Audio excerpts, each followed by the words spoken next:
Fadi Live, là où s'écrit l'influence.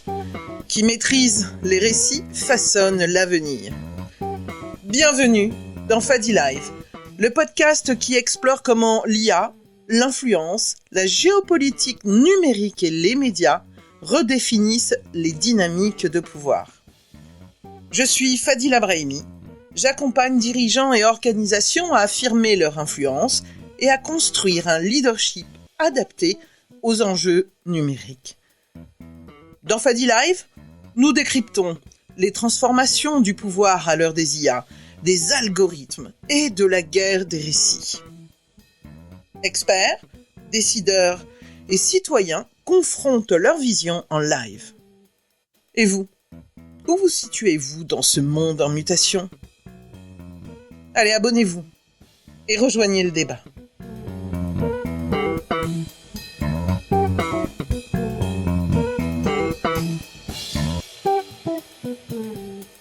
Je vais vous présenter un peu le sujet parce que je ne sais pas si vous savez en fait quelle est l'origine de cette affaire. Vous avez dû entendre parler la semaine dernière de l'affaire de Anne et de son faux Brad Pitt. Certains utilisent le terme de arnaqueur, d'autres aussi de brouteur. On va voir un petit peu ce qui se cache derrière ces mots. Et donc là, eh bien, j'ai voulu traiter d'arnaque sentimentale 2.0 pour vous donner un petit peu le sujet pour ceux qui n'ont pas vu ce reportage qui est passé en fait sur TF1. On va imaginer en fait que pendant des mois, même vous, ça peut vous arriver d'échanger avec une personne qui semble tout savoir de vous, vous partagez vos rêves, vos doutes, vos projets durant des mois et vous pensez que vous avez trouvé une relation sincère et puis la vérité éclate et tout ça c'était qu'un piège qui était minutieusement orchestré. C'est ce qu'a vécu Anne, qui a été escroquée de plus de 800 000 €. Ouais, c'est une somme assez énorme, par un individu qui s'est fait passer pour un faux Brad Pitt. Mais l'affaire, elle s'est pas arrêtée là. L'escroc, il a incarné une multitude de personnages. Il a joué le rôle de médecin, bienveillant, d'une mère attentionnée, d'un intermédiaire financier, d'un agent du FBI.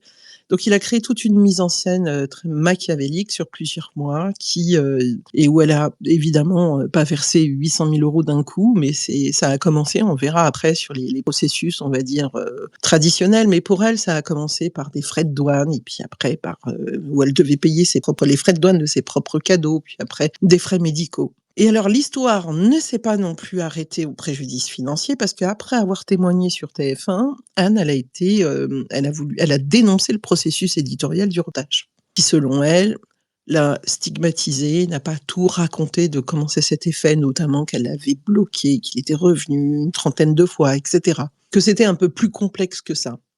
Mais surtout, ce que moi j'ai perçu, et je pense que pour certains vous avez dû voir, il y a eu un déferlement, un cyberharcèlement contre elle, et à tel point que la chaîne a dû retirer en fait le documentaire. Alors ça soulève plusieurs questions, notamment comment on traite aussi d'un point de vue médiatique, mais nous on va pas être sur le versant médiatique, mais quand même, comment traite-t-on ce type de sujet qui nuit davantage des fois en fait aux victimes et qui les réduit en fait notamment au silence, ce qui est aussi une problématique sociétale.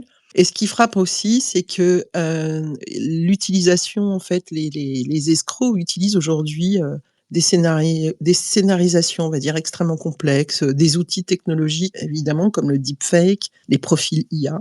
Et pour vous donner quelques chiffres, mais on va avoir des chiffres qui vont certainement nous être donnés, notamment par Victor. On a 56 millions d'euros qui sont perdus par des victimes d'arnaques sentimentales en France. Ça, c'est 2022, source Interpol. Plus de 70% proviennent de groupes qui sont organisés, situés en Afrique de l'Ouest, toujours avec source Europol. Et vraisemblablement, les femmes de plus de 50 ans représentent 65%, on va dire, des victimes identifiées. Donc la volonté, en fait, dans ce space, c'était d'approcher, on va dire, ce sujet à la fois sur un plan psychologique, sur un plan juridique et puis aussi sur un plan technologique, pour avoir une réflexion autour de comment ça fonctionne, comment peut-on aussi se prémunir, savoir aussi... Donc, si vous avez aussi des témoignages, vos témoignages sont aussi les bienvenus. Alors, je vais de suite vous présenter aussi les invités qui ont accepté de partager cette soirée avec moi. Séverine Falkowitz. Séverine, elle est psychologue sociale, maître de conférences. Alors, on dit enseignante aussi, chercheuse En et fait, si tu veux, on dit en général en fait, je suis maître de conférence, mais comme, il arrive que les gens ne sachent pas ce que c'est qu'être maître de conférence, du coup, on dit, enseignant-chercheur parce que c'est plus facilement accessible du point de vue de la signification. très bien. Mais bon et effectivement, je suis aussi psychologue social. Et quand tu es enseignant-chercheur, tu peux soit être, par exemple, maître de conférence, soit être professeur. Voilà. OK, merci. Alors moi, en tout cas, j'ai aussi souligné que tu étais auteur et donc j'ai épinglé ton livre là-haut puisque tu as, écrit un ouvrage sur l'esprit critique Merci, ouais. et je sais aussi que tu participes, souvent à des conférences autour justement de l'esprit critique. Donc c'est au cœur de l'esprit critique et c'est un petit guide pour déjouer les manipulations. Donc on est en plein cœur dans le sujet. Merci à toi. Ensuite, nous accueillons également, Victor Basset. Bonsoir Victor. Bonsoir. Alors, il est enseignant également, mais et journaliste et surtout expert tech, web, design et spécialiste notamment des brouteurs. C'est exactement ça. Avec Victor, on va pouvoir aussi comprendre un peu les scénarios Mmh. complexes qu'utilisent les escrocs, donc ça va être aussi intéressant.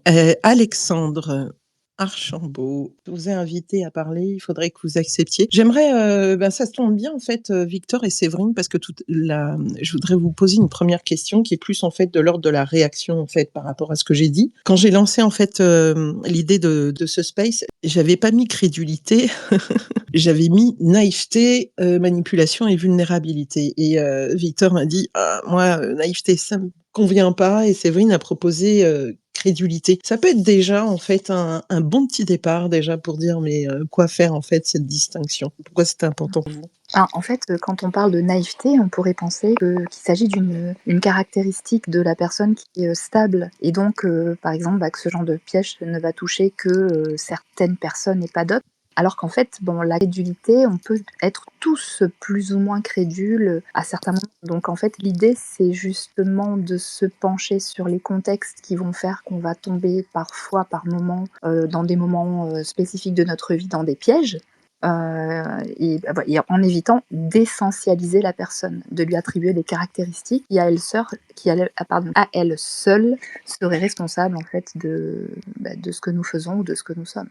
Donc dans la notion de crédulité, on entend davantage le contexte que dans la notion de naïveté Mmh. et qui serait plus spécifique, on va dire d'une façon d'être, de personnalité. Ah mais je suis entièrement d'accord. Moi, ce que je dis à mes étudiants, j'enseigne, c'est que tout le monde peut se faire avoir par des arnaques. Même quelqu'un qui serait 1 milliard de fois plus informé et 1 milliard de fois plus vigilant que moi pourrait se faire avoir. Et tout ça que je donne, c'est imaginez, vous conduisez, vous faites flasher, vous vous en rendez compte que vous êtes flashé parce que cette vitesse, vous recevez un SMS qui vous dit vous avez une amende qui est totalement par hasard, vous le recevez dans les 48 heures, vous allez peut-être vous dire, ah bah tiens, ils ont modernisé le truc, maintenant c'est par SMS, et il y a une grande chance que vous remplissiez le formulaire, le site ressemble à un site d'État, vous faites pas gaffe, et après il y a une arnaque au faux conseiller bancaire qui va essayer de vous dépouiller et qui va vous manipuler. Et en fait, ça dépend aussi du contexte. Et c'est ça qui est très important parce qu'il y a beaucoup de gens qui disent ah faut être débile pour se faire avoir, les photos de Brad Pitt, les montages sont très mal faits, certes, mais il y a un contexte que les gens n'ont pas et ne comprennent pas, et ça c'est absolument catastrophique. Est-ce qu'on peut justement, parce qu'on utilise le terme de brouteur, et quand on dit brouteur, enfin, il y a une définition partie. Oui, bonne idée, on va Oui, c'est bien expliquer de pouvoir poser déjà en fait, voilà, de voir un le petit mot. peu Il y a les différents plusieurs protagonistes. significations au mot brouteur, mais la plus courante, c'est un mot qui vient de Côte d'Ivoire et qui désigne en fait c'est une métaphore du mouton. Et le mouton qui a de l'herbe à disposition, il a juste à se baisser, il a aucun effort à faire pour avoir son herbe. Et c'est la métaphore que sur Internet, à partir du moment où je crée un compte sur, par exemple, Facebook ou même n'importe quel autre réseau, je peux être connecté à potentiellement 2 milliards d'êtres humains. Sur Facebook, je crois qu'il y a 2 milliards de comptes à peu près. Bon, même si les gens peuvent avoir plusieurs comptes, bref. Je peux être connecté à des milliards de gens. Et en un clic, je peux potentiellement les arnaquer, entrer en contact pour essayer de les arnaquer et de les mettre en confiance Et c'est un terme qui est assez ancien, en fait. Et les premiers brouteurs qu'on a pu voir, c'est les fameux Yahoo Boys au Nigeria. Yahoo Boys, les garçons de Yahoo, parce qu'à l'époque, le seul moyen d'arnaquer, c'était d'envoyer des mails. On est dans les fin des années 90. Et là, il n'y avait pas les réseaux sociaux, tout ça. Et eux, ce qu'ils faisaient, c'est les fameux mails qu'on a tous reçus. Je suis un prince nigérian, je suis très malade et je veux vous donner ma fortune. Moi, j'ai lu que les premiers signalements datent des années 2010. Aujourd'hui, évidemment, c'est toujours très compliqué de faire, on va dire, une typologie, hein, mais j'ai vu qu'il y avait quand même quelques traces qui disaient que ça provenait de certains pays en particulier, mais ils utilisent quel type de plateforme? C'est quoi, en fait, le type d'arnaque sentimentale, hein? On est bien sur ce sujet aujourd'hui, qu'on appelle aussi des arnaqueurs. C'est à peu près quelle typologie? Ils utilisent quelle plateforme Alors, majoritairement?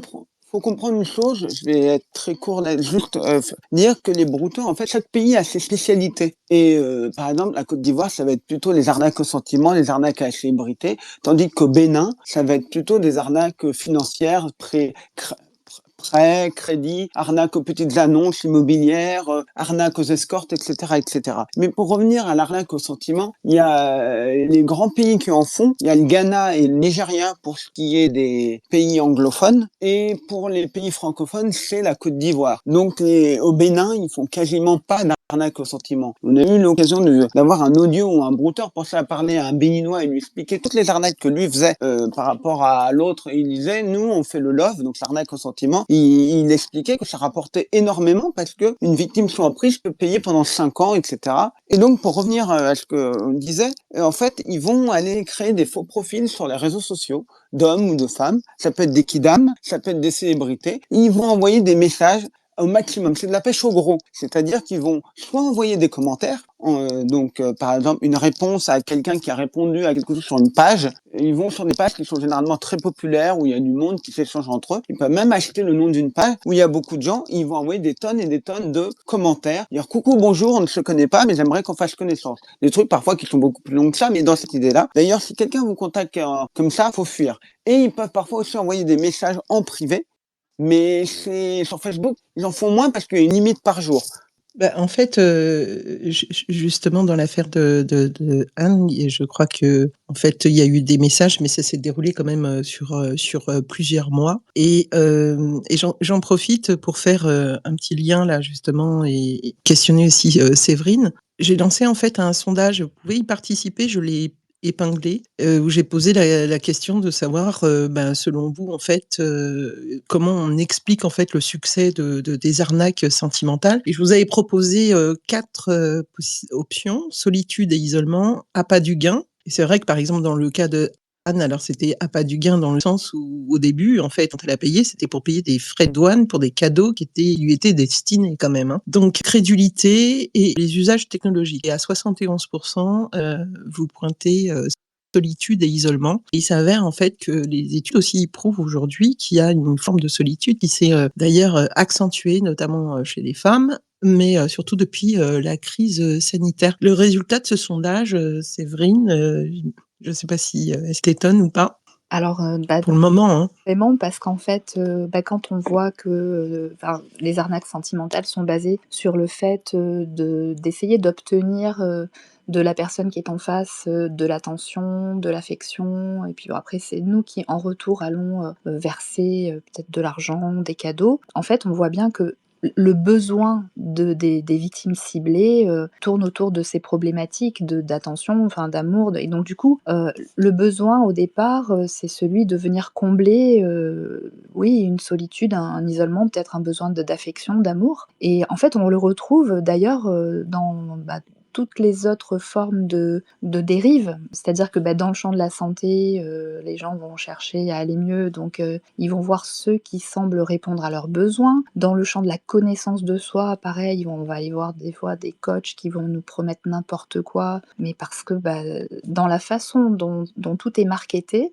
celui qui s'exprime, celui qui vient vendre son produit ou celui qui nous approche, nous donne le sentiment d'avoir exactement ce que l'on recherche, ce dont on a besoin. Ça vient combler un manque. Donc, ouais, il y a vraiment, oui, il y a un ciblage, de la victime par rapport à ces besoins-là et nécessairement, ceux qui vont déjà, circuler en ayant ce besoin vont être plus sensibles, plus vulnérables. Ça peut nous arriver à tous. Effectivement, peut-être que les femmes, dans ces âges-là, un peu plus âgées, hein, il me semblait qu'ils à partir de 55 ans, c'était surtout, 65 des femmes, c'était, les plus de 55 ans? Ou si j'ai bien retenu?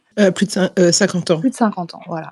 Peut-être que Enfin, les femmes de 50 ans, voilà. Et d'ailleurs, il y a même une personne qui a réagi tout à l'heure sur X qui m'a dit oui, mais alors cette femme, elle a commencé, c'était une trahison. Enfin, ils étaient déjà dans le jugement. Elle n'était pas seule parce qu'elle était mariée. Enfin, je dis, non, mais on peut parfaitement être seule en étant mariée. Enfin, ça n'a strictement rien à voir. On va parler de pas mal de sujets. On va revenir sur les mécanismes psychologiques, aussi sur les mécanismes aussi des escrocs. On pourrait voir la responsabilité des plateformes. On peut voir aussi le plan, on va dire, sur le plan juridique. Je sais que Ahmed vient de monter. On va parler aussi par rapport aux banques. Moi, je sais que j'ai pas mal de questions. Je me dis, mais c'est vrai, je me dis, mais comment une banque ne réagit pas en fait face à c'est bon. Il y a plein de questions, mais d'abord, je vais retester la connexion avec Alexandre, qui est notre invité. Bonsoir Alexandre. Est-ce que cette fois-ci, c'est possible? Est-ce que la troisième tentative sera la bonne? Yes.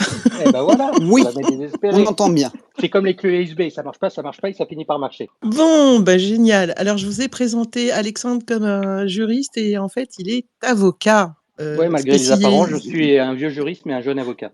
Voilà, avocat en droit numérique et aussi sur tout ce qui concerne aussi la cybersécurité. Oui, parce qu'en fait, ce sont des mécanismes qui sont totalement liés entre la sphère, moi j'interviens essentiellement effectivement pour le grand capital et la sphère, on va dire, professionnelle, mais entre la sphère professionnelle et la sphère privée, ce sont exactement les mêmes mécanismes qui ont été très bien décrits, qui sont on exploite la crédulité et rien pour cela qu'une situation qui semble crédible et notamment l'urgence. Et c'est comme ça que dans le monde professionnel aussi, on n'a pas des Brad Pitt, mais c'est des montants qui sont quand même assez conséquents lorsqu'un vendredi soir, il y a l'escroquerie au faux président qui est en train de négocier un deal très important à l'autre bout du monde et qu'il faut faire tout de suite un virement.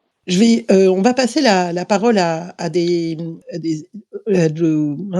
l'auditoire qui avait envie de réagir, mais juste avant, Alexandre, puisque c'était un petit peu chaotique au départ, j'ai fait un petit tour de table un petit peu sur les premières réactions et notamment quand alors moi je vous ai pas invité, c'est vous qui avez réagi à un de mes posts. Évidemment, je vous ai convié, hein, avec grand plaisir, mais vous avez tout de suite réagi en disant, enfin, grosso modo, c'est pas un espace de non-droit non plus. Il n'y a pas une carence, on va dire, juridique sur le sujet. Oui, très juste, parce que, comme je vous le disais, moi je le vois à titre professionnel, quand j'accompagne effectivement des dirigeants, des dirigeantes d'entreprise qui se font avoir pour des escroqueries au faux président, et il n'y a pas de vide juridique, mais encore trop souvent, et on le voit là, les réactions sur les réseaux, tout le monde démarre au quart de tour en partant du principe que ça n'arrive qu'aux autres et que nous, effectivement, on est très vigilants par rapport à ça, mais je suis très bien placé pour vous dire que ça peut arriver à tout le monde. Personne n'est à l'abri. Ça peut m'arriver demain. On ne sait jamais ce qui peut arriver. Effectivement, ce qu'on peut appeler pudiquement un accident de la vie. Donc le niveau de vigilance baisse et vous avez maintenant des filières bien organisées qui sont en veille et qui vont pouvoir exploiter ça. Donc on l'a dans le monde de l'entreprise depuis plusieurs années maintenant et trop souvent la réponse quand on allait porter plainte ou qu'on essayait effectivement d'engager des procédures juridiques, alors que le droit est parfaitement outillé pour ça. C'est ça. Enfin, je veux dire, l'escroquerie, l'abus de faiblesse n'ont pas attendu le numérique pour pouvoir être poursuivis. Et d'autant plus que maintenant, depuis quelques années maintenant, l'utilisation du numérique, des réseaux de communication électronique, est un facteur aggravant. Mais trop souvent, lorsqu'on porte plainte, bon, déjà, d'une part, on est dans un pays où la justice est structurellement maltraitée. Hein. Pour 1 000 € d'argent public, vous avez maintenant 7 ou 8 € qui vont à la justice, là où les voisins, on consacre entre 5 et 10 fois plus. Mais voilà, donc du coup, quand on allait dans les commissariats, dans les services de gendarmerie spécialisés, on s'entendait dire que bon, bah, il fallait être un peu plus vigilant, c'est le jeu, ma pauvre Lucette, bon, la prochaine fois, vous y réfléchirez à 2 fois, ou vous demanderez à la banque de vérifier. Et donc, ce qui, pour les victimes, était une double peine. Et là, enfin, depuis maintenant on va dire, plusieurs mois maintenant, les pouvoirs publics ont vraiment pris conscience de l'ampleur du phénomène, hein, puisque cumulé, on est sur plusieurs, on approche les centaines de millions d'euros, en tout cas sur la sphère privée, mais sur la sphère professionnelle, c'est plutôt du milliard d'euros. Et donc, le droit est parfaitement outillé pour ça. Vous avez plusieurs incriminations. Voilà, celle qui est plus connue, c'est ce qu'on appelle l'escroquerie, hein, qui a toujours existé. Mais vous avez aussi, on peut parler d'abus de faiblesse et de chantage aussi lorsque c'est doublé de pression. Mais quoi qu'il en soit, c'est pas parce que ça se passe sur le numérique qu'il n'y a rien à faire, que c'est la fatalité, il y a une impunité. Pas du tout. Et donc, c'est pour ça que c'est très important qu'on puisse avoir un discours positif sur tout ça, que les victimes, ça ne sera jamais la faute de la victime, et que je trouve c'est très courageux à cette femme-là qui a choisi d'en parler, comme d'autres avant elle. Malheureusement,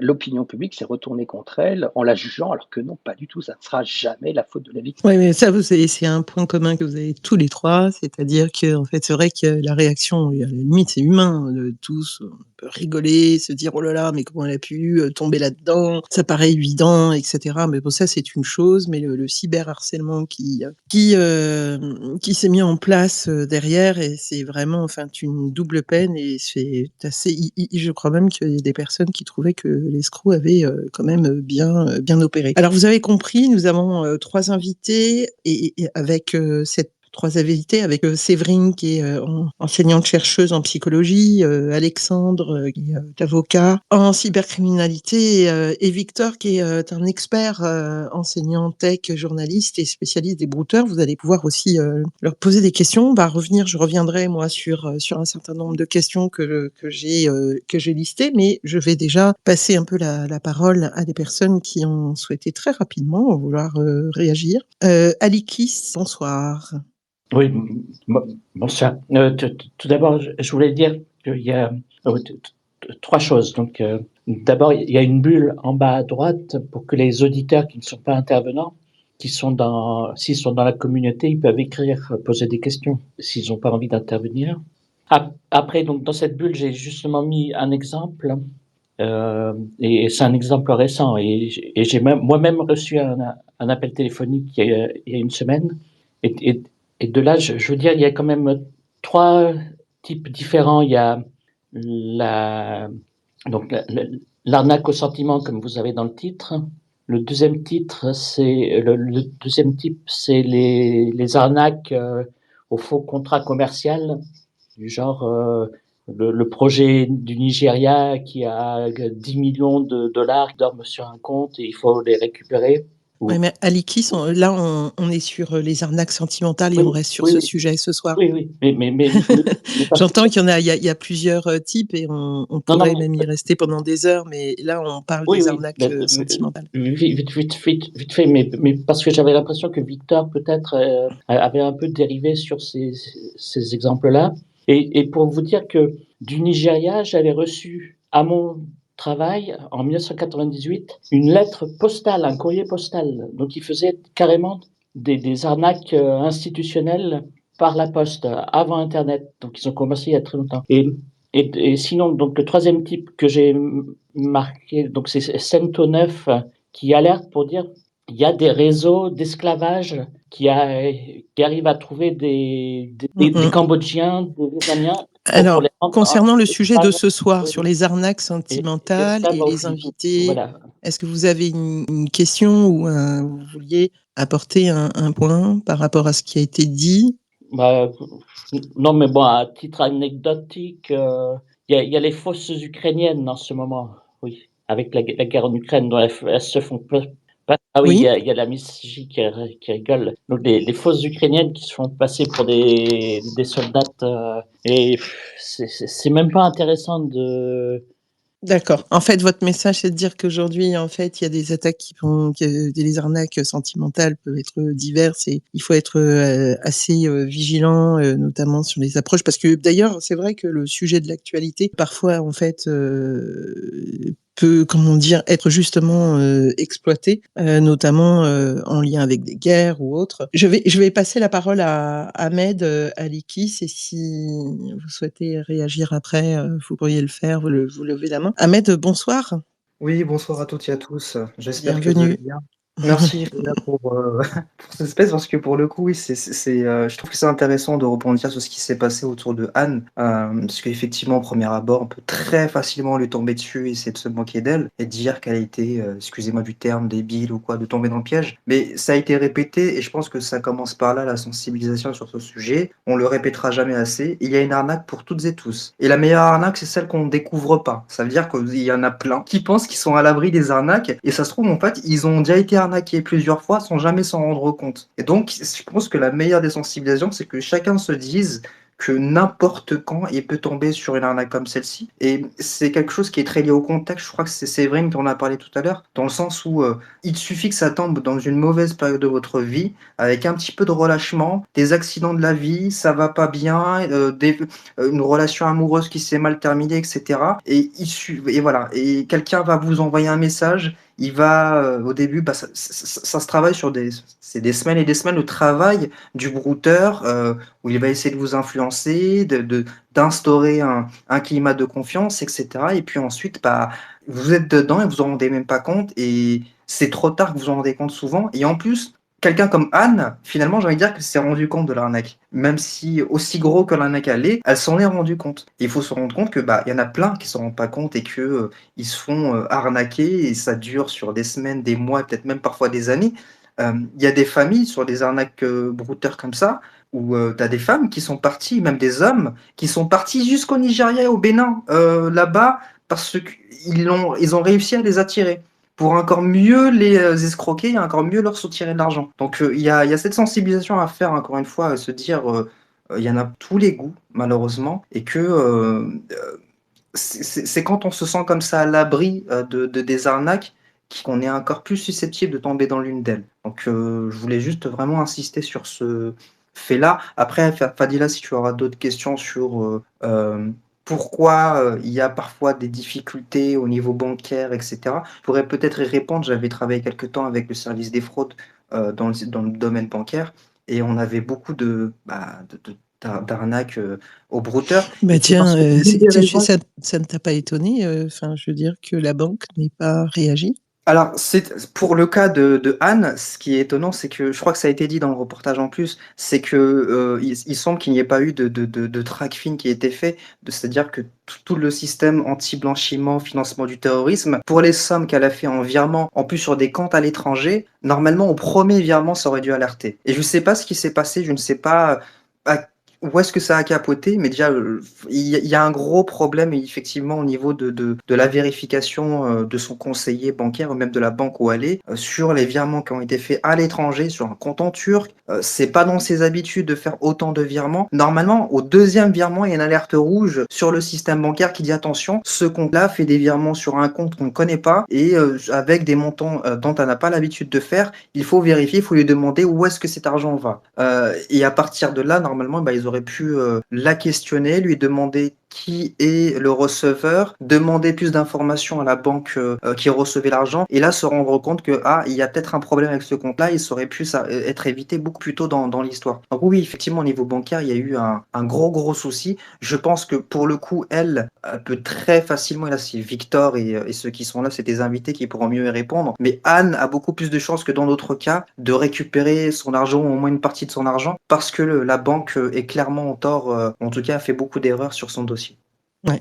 Mais moi, c'est vrai que c'est un gros point d'interrogation. Je n'y connais strictement rien, mais s'il y a quelqu'un qui a, Est-ce qui a que une je peux clé.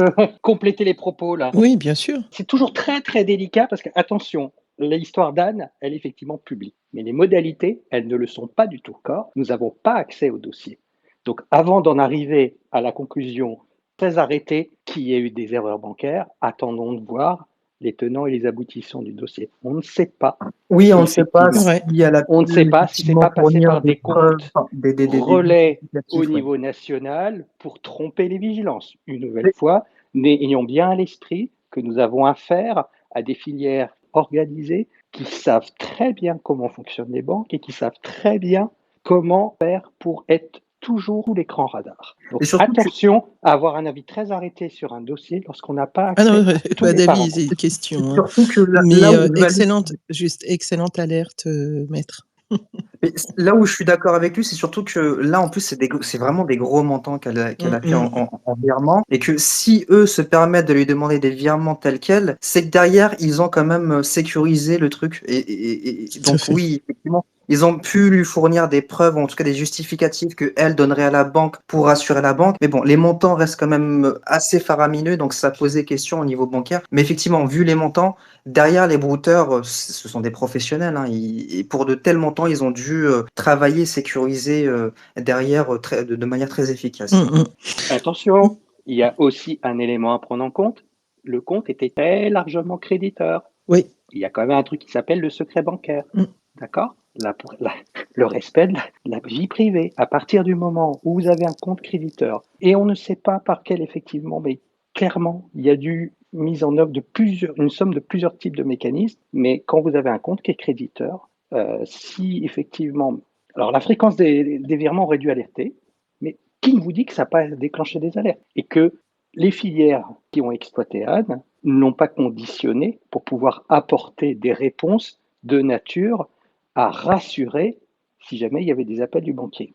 Oui. Merci beaucoup, Alexandre, pour ces rappels. Ils sont extrêmement pertinents. J'en profite pour saluer Signal Arnaque qui est en écoute, ainsi que Meta Brouter. Je sais qu'ils ont fait un space aussi récemment. J'ai pas eu le temps d'écouter.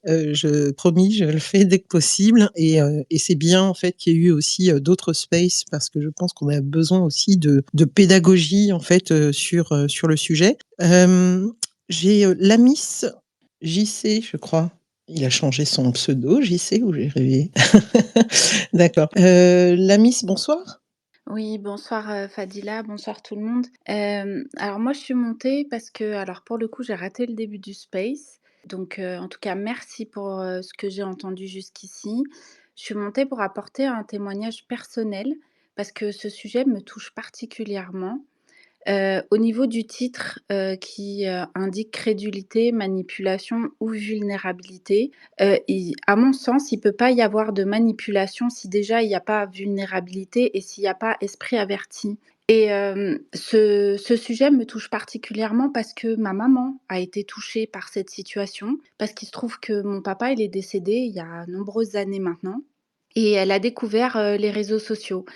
Et au travers, des réseaux sociaux, sur Instagram, elle a été abordée par, un profil qui semblait bien sous tout rapport. Du fait qu'elle soit naïve, qu'elle ne puisse pas imaginer, le mal, chez autrui et que, elle n'a pas, vocation à se dire que les gens, ils mentent, qu'elle a pas d'approche en fait, sur, l'utilisation des réseaux sociaux en dehors de comment elle l'utilisait. S'il m'en avait pas parlé et bah, j'aurais pas pu, réagir. Donc quand j'ai été informée, immédiatement, j'ai trouvé ça louche puisque la personne ne faisait jamais d'audio, la personne, restait très vague. Effectivement, à partir du mo alors évidemment, on m'a pris pour une parano de service, hein, quand je suis intervenue et que j'ai dit: «Non mais, tout le monde n'est pas gentil, n'est pas tout beau, tout rose» et effectivement, bah, après coup, ils se sont aperçus que c'était pour le coup un vrai brouteur et que, le type il avait, mis une fausse photo, il avait raconté, toute une légende en fait et il n'était pas ce qu'il prétendait être. Et si, il y avait pas un lien de confiance qui fait qu'on puisse discuter facilement, avec ma maman, j'aurais jamais eu vent de cette histoire, j'aurais pas su et elle aurait très bien pu se faire, arnaquer facilement. Parce que, le problème qui se pose à mon sens, c'est que, déjà effectivement le fait qu'on puisse, tout faire avec une IA fait qu'aujourd'hui, quelqu'un aurait même pu, lui parler avec une fausse voix, aurait pu mettre, une fausse vidéo, faire semblant de parler. Elle serait tombée dans le panneau parce qu'effectivement, elle est veuve et que du coup, elle était dans un moment, comme, a très bien expliqué Ahmed, comme a très bien expliqué, Alec. Je pense que ça dépend du moment où on est vulnérable dans la vie. Mais si en plus on est crédule, alors forcément la manipulation, elle peut se faire. Donc je pense qu'il y a besoin de sensibiliser sur, tout ce qui existe, tout ce qui peut être malsain sur les réseaux sociaux, c'est important. Je pense qu'il faut qu'on garde un lien aussi avec nos proches, parce que, à un moment donné, Alix, il a voulu parler d'autres arnaques. Il y a plein d'arnaques possibles. Ma grand-mère, elle s'est fait arnaquer sur d'autres sujets, où effectivement elle a perdu plein d'argent parce qu'effectivement, maintenant, elle est décédée, mais, elle a été arnaquée, parce que, elle nous en a pas parlé. Mais tout est possible, en fait. Donc, c'est vraiment important qu'on puisse discuter avec, nos proches et qu'il puisse y avoir une sensibilisation au fait que, il se passe plein de choses et que les réseaux, et internet sont pas forcément utilisés de manière bienveillante et il faut qu'il puisse y avoir, davantage d'informations autour de tous ces sujets. Là, on est sur Twitter. Twitter, c'est des personnes qui sont averties déjà. Donc, la plupart du temps, quand on est entre nous en space, on est déjà, des esprits alertes. Mais les personnes qui sont, encore, on va dire, innocentes de tout ce qui existe, elles sont plus facilement, crédules et plus facilement vulnérables face à la manipulation et donc voilà, merci beaucoup pour ce space et j'espère que ça puisse aboutir sur, qu'un mal puisse sortir du bien et que de ce type de situation et qu'il y ait plus de témoignages comme, comme le mien parce que ça existe en fait, ça peut vraiment toucher n'importe qui. Personne n'est à l'abri, puisque tout le monde a des moments de haut et de bas et à partir du moment où quelqu'un va savoir, c'est comme les mauvais vendeurs en fait. Il y a des vendeurs, ils savent user toutes les il suffit de trouver la motivation secondaire et le vendeur, il va pouvoir, faire sa vente. C'est la même chose en fait, au niveau de la manipulation et au niveau des brouteurs. Donc, c'est important de sensibiliser à ce sujet-là. Merci beaucoup. Si jamais je peux vous répondre, Fadila, je peux m'exprimer. Ah j'allais justement Ouais. te lancer une perche et je voulais déjà remercier la Miss, pour son témoignage. Oui, merci.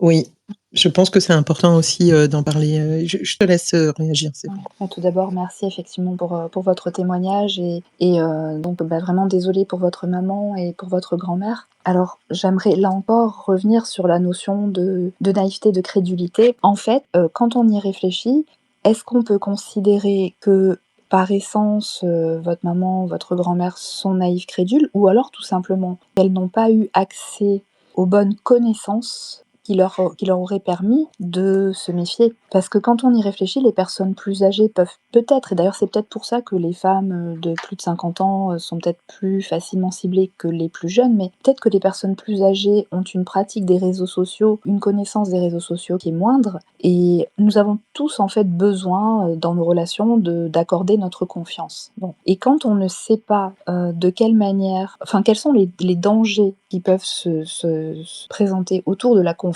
sur les réseaux sociaux, ça représente dans ce cas spécifique l'un de nos points de vulnérabilité. On pourrait aussi supposer qu'une personne a tout simplement besoin d'entrer en relation et qu'elle ne va pas suspecter la complexité du piège qui a été élaboré pour la piéger. Donc là, on parle des arnaques sentimentales, mais je ferai encore un parallèle avec d'autres champs. Dans le champ, par exemple, du développement personnel ou de la santé, quand on n'a aucune connaissance, ou quand on a très peu de connaissances, quand on n'a pas les bonnes connaissances, on est vulnérable. On peut être crédule, on peut en venir à accorder sa confiance à des personnes qui ne vont pas nous apporter ce dont nous devrions bénéficier si vraiment il était question de répondre à notre besoin. Donc oui, pour informer autour de soi, pour donner les bonnes connaissances et de quelle manière? Par exemple, effectivement, en expliquant quelles sont les formes de pièges que l'on peut rencontrer. Donc, par exemple, en racontant peut-être effectivement qu'est-ce qui a déjà pu se passer, en parlant aussi des méthodes qui sont utilisées, voir sur quels mécanismes ils peuvent jouer. Et ça permettra du coup aux gens de mieux exercer, là pour le coup j'ai mentionné le terme, mais leur esprit critique pour pouvoir, quand ils sont confrontés à des situations qui sont problématiques, eh bien ressentir un trouble qui va les alerter, leur dire ah là il y a peut-être un problème, et donc partir creuser, chercher, se méfier, vérifier, et puis après soit effectivement choisir d'accorder sa confiance, soit se mettre en retrait. Mais donc on ne peut pas, si on n'a pas été formé avant à tout ça, si on n'a jamais été alerté, ça spontanément, les manipulateurs sont suffisamment forts pour arriver à jouer sur nos mécanismes psychologiques normaux, quoi. Accorder sa confiance, c'est quand même très utile au sein de la société. Donc voilà, donc il y a les questions de contexte, même dans ce cas-là, parce que disons que vous, par exemple, quand vous évoquez le fait que votre maman, vous puissiez penser qu'elle a pu être crédule, c'est parce qu'en fait, vous vous dites que vous, dans la même situation, vous auriez peut-être eu les ressources pour détecter le fait qu'il y avait un piège. Mais vous aviez peut-être plus de connaissances qu'elle sur ce qui se passe sur les réseaux sociaux, et voilà, donc simplement ne pas sous-estimer. Ah bah, oui, oui, non, mais totalement, c'est ce que je disais, c'est que en fait, nous quand on est sur Twitter, on est déjà des esprits, avertis. Ma mère, elle, quand elle a découvert les réseaux, elle l'a fait, avec sa mentalité, avec sa façon d'être, et du coup, elle n'a pas imaginé une seconde qu'il y ait des gens qui utilisent les réseaux sociaux, de manière différente. Ma grand-mère, elle s'est fait arnaquer, parce qu'elle était encore plus âgée. Le point commun qu'elles avaient toutes les 2, c'est qu'elles étaient veuves. Donc forcément, elles étaient déjà vulnérables du fait d'être toutes seules, et après, du coup, à partir du moment où, il y a un manque d'informations sur les escroqueries en ligne et sur comment les gens ils peuvent utiliser, les réseaux, et que, c'est malheureux à dire, mais je pense sincèrement qu'aujourd'hui, on ne peut faire confiance à personne. Ce que vous décriviez, Séverine, du fait que, effectivement, l'humain a besoin de faire confiance et que c'est naturel. Je pense qu'on vit dans un monde aujourd'hui où, avant toute chose, on ne doit pas faire confiance, et une fois seulement qu'il est avéré qu'on peut faire confiance, on doit faire confiance. Je pense que le monde s'est inversé aujourd'hui par rapport à ce qui existe, et que si on n'informe pas les gens en ce sens, alors effectivement, le côté humain qui va être de se dire que c'est pas possible que le mal existe, c'est pas possible. Pourtant, tous les jours, on voit des choses, on voit que des gens fragiles vont se faire agresser, Mmh. alors que ça paraît immonde, mais ça existe. Donc je pense que c'est en ce sens-là qu'il faut avertir, et il faut avertir sur tout ce qui existe, au niveau, de l'IA, au niveau de tout ce qui se fait, de tout ce qu'il est possible de faire, puisque, on peut plus même faire confiance aux voix, aux visios, à tout ce qu'on veut, et c'est Su important ouais. d'informer la population de ça. Ouais, Mmh. juste une chose quand même, parce que le fait de dire presque ne plus jamais faire confiance, ça serait peut-être trop.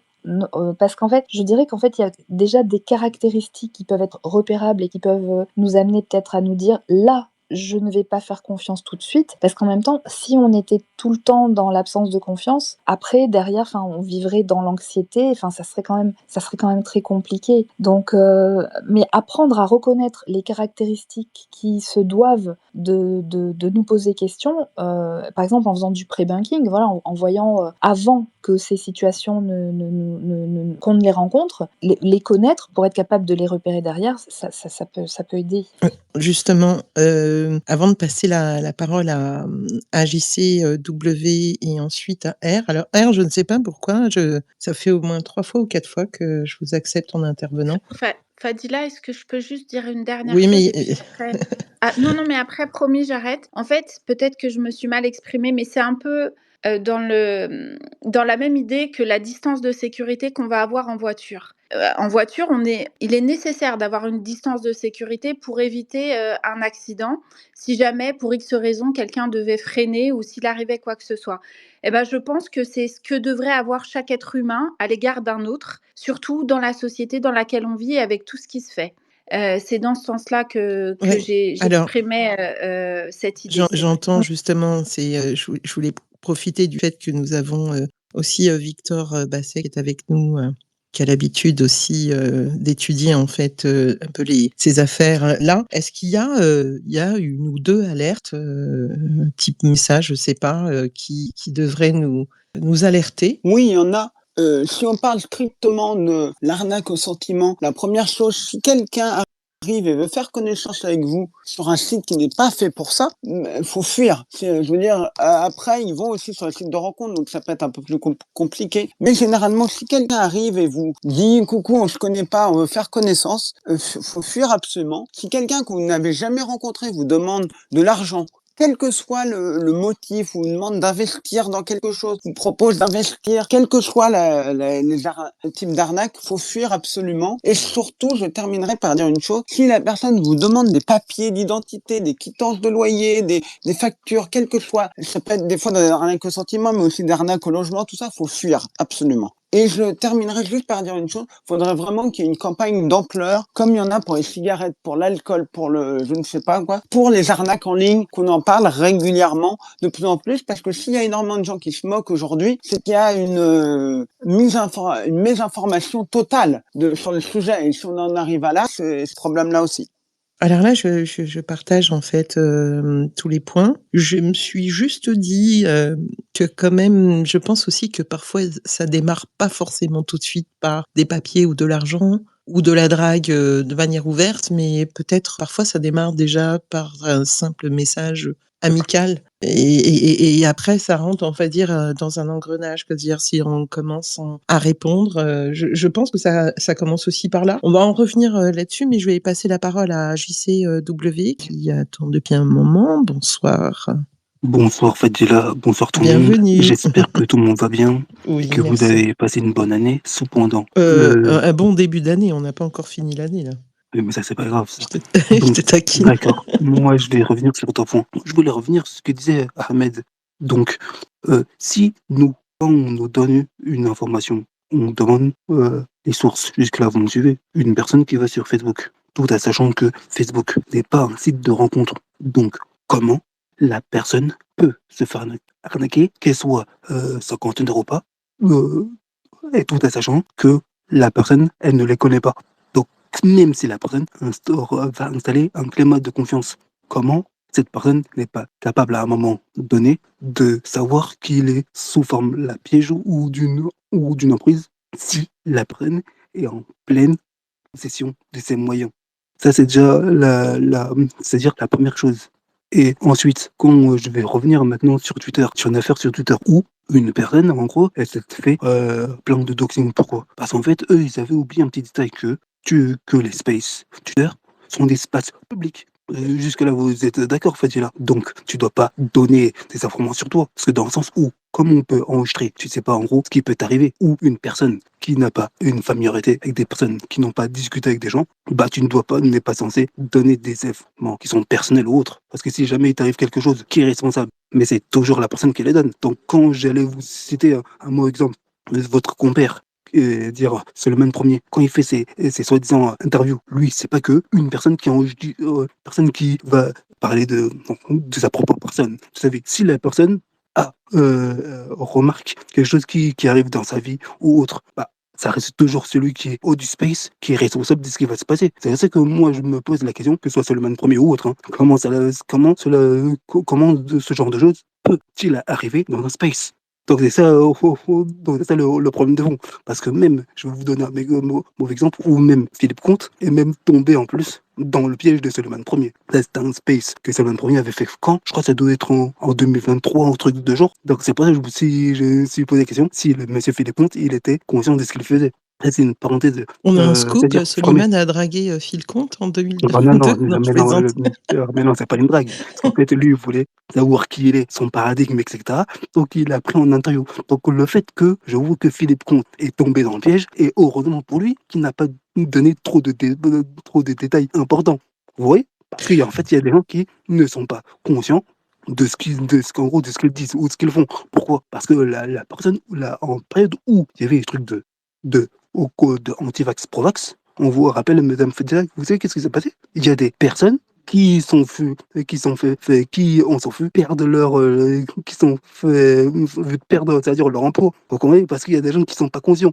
Ouais, Donc, alors j'y et sais. je reviens sur le truc de Facebook là. Donc, c'est pour ça que je dis que sur les sites de rencontres, quand bien même il peut avoir des porteurs, même s'il reste faible, une personne, de toute façon, si elle est logique, elle va toujours demander des preuves, des garanties sur ce que la personne a dit. C'est ça la logique des choses. Donc, c'est que les théories que les gens disent que oui, la naïveté, etc., parfois ça tient pas la route. On n'est pas tous sensibles de la même manière à la vérification des sources et à la vérification de la validité d'une photo, Mm. etc. D'autant plus que maintenant, en plus, il y a l'intelligence artificielle qui va faire beaucoup de mal, qui commence déjà à faire beaucoup de mal, mais j'allais dire résilient.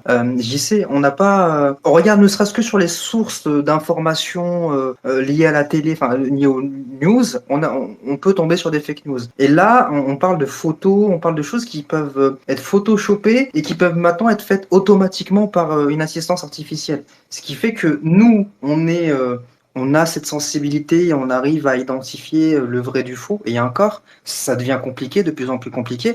Il y a des gens, là on parlait sur les arnaques des brouteurs, c'est beaucoup de femmes de 50 ans et plus qui n'ont pas la même sensibilité et la même approche des réseaux sociaux que nous et qui du coup n'ont pas les armes. Enfin, on n'est pas à armes égales sur les réseaux sociaux et sont plus susceptibles de tomber du coup dans ces pièges. Ouais, mais d'autant que très souvent, les approches, elles sont. Moi, je reste persuadée que les approches ne sont pas directes, que c'est tout un processus. J'aimerais bien faire réagir Alec, notamment sur la notion de responsabilité. Je ne sais pas si il est là, bonjour. Oui, je suis là, je suis là. Oui, Alors, parce qu'est-ce qu'on qu'on entend par responsabilité? Responsabilité de qui déjà? bah, voilà, mais non, mais on parlait de la personne qui se fait arnaquer. Alors, C'est déjà, c'est très important de rappeler que la crédulité, la naïveté, tout ce que vous voulez, c'est pas un délit en soi. Ça, et une nouvelle fois, enfin, quand on dit c'est pas la faute de la victime, ça sera jamais la faute de la victime. Il y a sa traduction dans le droit. Le droit considère la victime comme une victime. Et on ne va pas réécrire l'histoire. Alors après, dans certaines situations, et c'est plutôt sur le périmètre du droit civil, où il y a ce qu'on appelle un partage des fautes. On a encore vu une illustration récemment où il y a un arrêt de la Cour de cassation qui a rappelé que oui, si effectivement les banques ont une obligation de rembourser lorsqu'il y a des virements frauduleux, lorsque la victime concourt par sa négligence grave à la réalisation ou à l'aggravation du préjudice, elle doit en supporter la cause. Mais ça reste une victime, d'accord? C'est pas parce qu'effectivement il y a partage de responsabilité qu'elle n'est pas victime. Donc ça, on ne le répétera jamais assez. Les victimes resteront victimes. Après, à nous de savoir les entourer, les professionnels du droit, les professionnels des professions de santé, pour qu'elles puissent surmonter tout cela et en faire un témoignage d'espoir et positif, de la résilience en fait.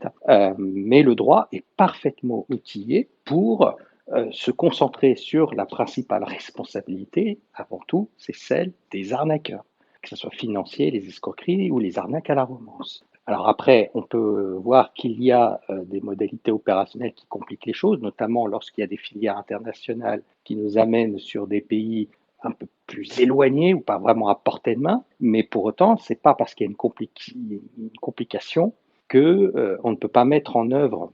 Il n'y a pas de réponse juridique, au contraire, aussi bien sur le terrain du civil que sur le terrain du pénal, et ce, d'autant plus sur le pénal depuis maintenant un peu plus d'une décennie, l'utilisation des nouvelles technologies, donc les réseaux de communication électronique et l'intelligence artificielle aujourd'hui et demain, sont déjà des circonstances aggravantes. Pour vous donner une petite idée, sur l'exploitation de l'abus de faiblesse, parce que les arnaques à la romance, c'est ça, c'est-à-dire on exploite une situation de vulnérabilité d'une personne, et la vulnérabilité, elle n'est pas nécessairement que physique, elle peut être psychologique. Elle peut être endogène comme exogène, mais ça reste une situation de vulnérabilité. Et lorsque vous êtes en utilisation de réseaux de communication électronique et que on le voit que le plus souvent, maintenant désormais, ce sont des filières, on commence à aller taper dans la dizaine d'années d'emprisonnement et le million d'euros d'amende, plus l'obligation, bien évidemment, de rembourser, de réparer le préjudice pour les victimes. Donc non, ce ne sont pas des petites incriminations, et c'est pour ça que c'est très important qu'on puisse avoir un discours par rapport à ça, parce que les pouvoirs publics, enfin la chaîne pénale, elle a besoin de victimes, elle a besoin de plaintes pour lancer des investigations. Donc si les victimes continuent à s'auto-censurer, et on le voit très bien là, comment l'affaire d'Anne a été accueillie par l'opinion publique, c'est le meilleur moyen de continuer à Enfin, on donne un message délétère aux victimes en disant, de toute façon, ça sera votre faute, ne prenez pas la parole et vous l'avez bien cherché. Alors que non, pas du tout. Il faut absolument que les victimes se manifestent, portent plainte avec le maximum d'éléments et on pourra mettre en place des réponses pénales adaptées et faire aussi pression parce qu'il y a aussi c'est des pays qui bénéficient d'aide au développement assez substantielle. Donc, pour leur faire comprendre que ça serait peut-être bien aussi qu'il y ait une petite fluidité sur les demandes d'information pénale pour mettre les arnaqueurs devant leurs responsabilités. Merci. Mais monsieur Alec, même ma mère qui a entendu faire le truc de Brad Pitt, même ma mère, elle s'est dit, mais si la personne en question, elle était stupide ou pas. Parce que, tout, vulnérabilité ou pas, tout doit être logique. Hein. Donc, à un moment donné, une personne, qu'elle ait fait des études ou pas, tout doit avoir un sens dans ce qu'on fait. Tout que ce soit dans les actions et dans ce qu'on dit. Donc, c'est pour ça que même ma Je mère, suis quand elle désolé, a je, vu le je truc vous de coupe. Brad Pitt ou autre, elle a rigolé. Elle s'est dit, mais c'est une personne qui n'est pas en pleine possession de ses moyens pour se faire duper de c'est-à-dire de la sorte. C'est ça le problème de fond. Si je peux m'exprimer un instant. Oui, juste, Alors, Séverine, un instant. J'ai mis dans la bulle deux liens fournis par Alexandre sur la campagne de cybermalveillance du site cybermalveillance.fr concernant les escroqueries sentimentales. Moi, je pense qu'on peut réagir à ce qu'a dit JCW parce que je suis pas totalement en accord, mais je vais laisser Séverine prendre le relais. en fait, non, on ne peut vraiment pas encore parler en termes d'explication principale de naïveté, de crédulité là pour le coup, parce que il faut s'imaginer en fait la situation. On va partir du début. Hein. On peut avoir par exemple une femme, je prends au hasard, qui se sent seule, qui peut-être même est méfiante au départ sur les réseaux sociaux, et une personne comme ça l'approche et elle va lui parler, commence à lui parler, puis bon, au début elle va rester sur la réserve, et puis cette personne en fait qui voit un peu par exemple comment communique cette personne sur les réseaux sociaux, en public, va arriver à dresser un profil, à imaginer un peu quels sont ses goûts, quels sont ses besoins, et va peut-être commencer par rebondir sur ce qu'elle dit, pour créer en fait des points de connexion.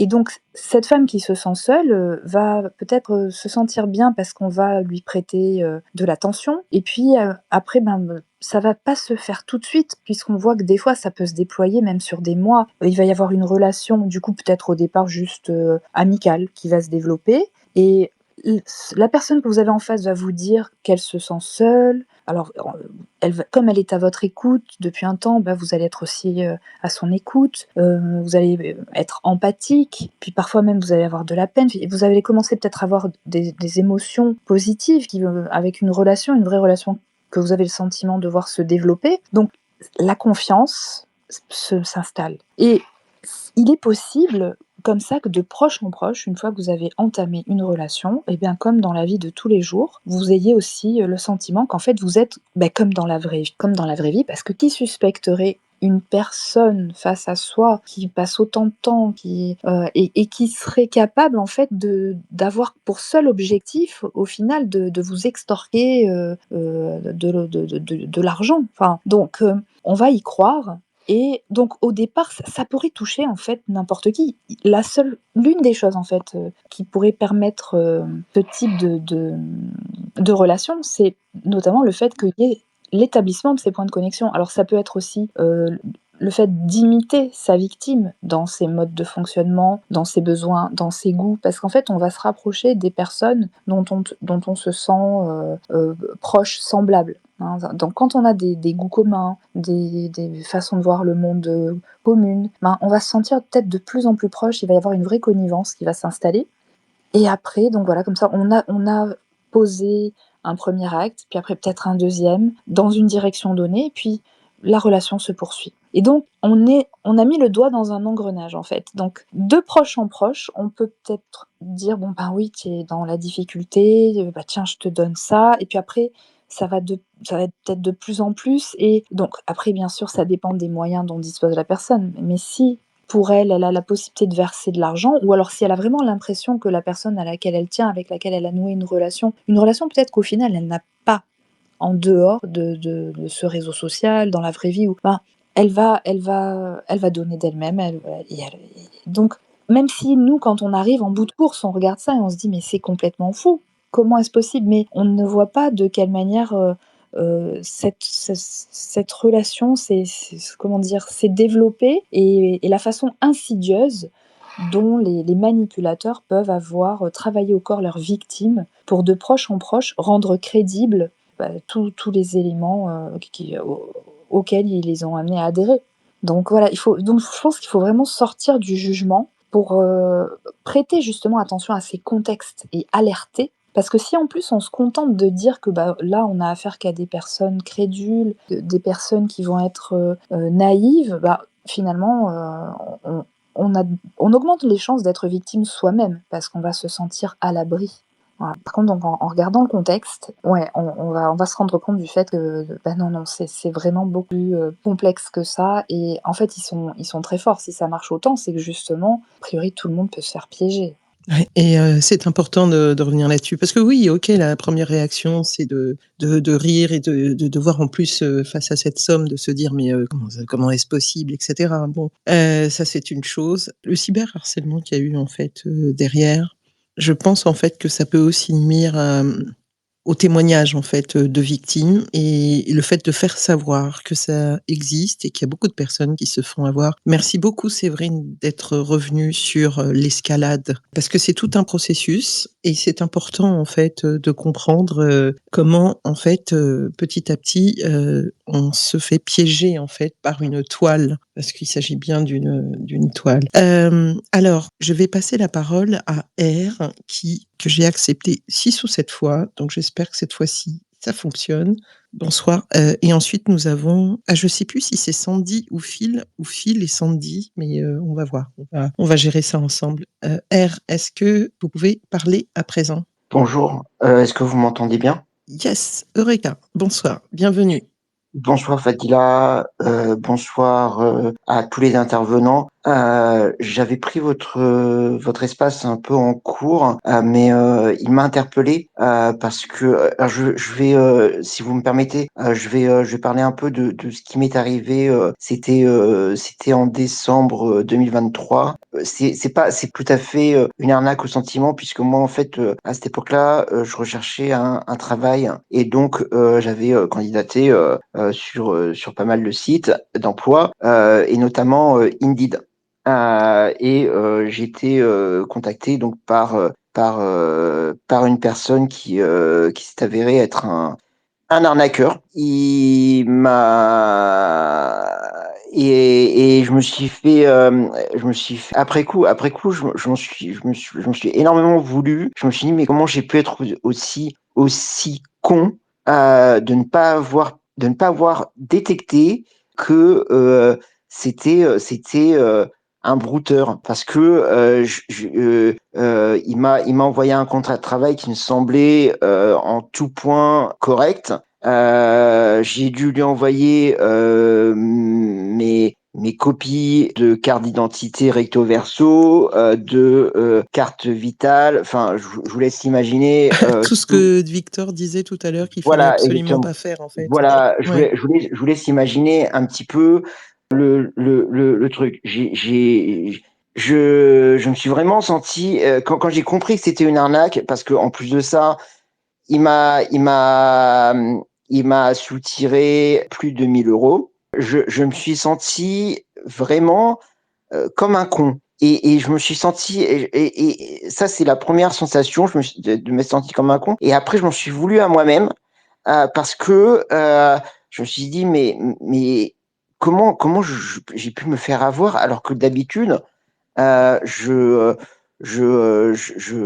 j'arrive à détecter ces trucs-là et en général je me fais pas avoir et là j'arrive pas à comprendre comment la personne a réussi à briser ma vigilance et c'est pas vraiment, ça rentre pas vraiment dans le cadre de l'arnaque sentimentale, mais ça reste quand même une arnaque qui semble Oui, tout à qui en fait. tout cas Alors, était bien rodé. c'est pour ça que je vous ai laissé parler Oui, oui. d'abord de votre expérience et votre témoignage, et donc je voulais pas vous couper parce que Mhm. c'est important aussi d'entendre que oui, comment le ressenti, hein, comme vous l'avez dit, vous avez utilisé le terme de con, mais je pense que effectivement, c'est peut-être en deçà de ce que vous ressentiez en fait à ce moment-là. Mais c'est vrai que là, nous, on va parler surtout de l'arnaque sentimentale, mais il y a plein d'autres arnaques où effectivement, dans tous les cas, oui, on demande des papiers et où on peut perdre de l'argent. Il y a pléthore de cas, et donc je vous remercie beaucoup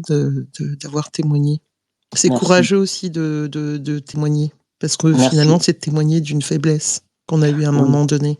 Oui, mais je vous remercie de m'avoir laissé la parole parce que c'est vrai que ben, comme tout le monde, hein, j'ai vu l'histoire de Anne. J'avais pas vu le reportage à la télé, mais j'ai vu les Alors, la raillerie. oui, la raillerie et surtout la manière dont tout le monde se moquait d'elle. C'est ça. Permettez que je dise ça à ma manière. Je trouve ça dégueulasse parce que ça pourrait arriver à n'importe qui. Je veux dire, ce que je veux dire par là, c'est que même quelqu'un de très aguerri pourrait se faire avoir parce que ces gens-là, ils ont des méthodes très bien rodées, très bien ficelées. Et je vous dis, moi, c'est dans le cadre d'une arnaque À l'emploi.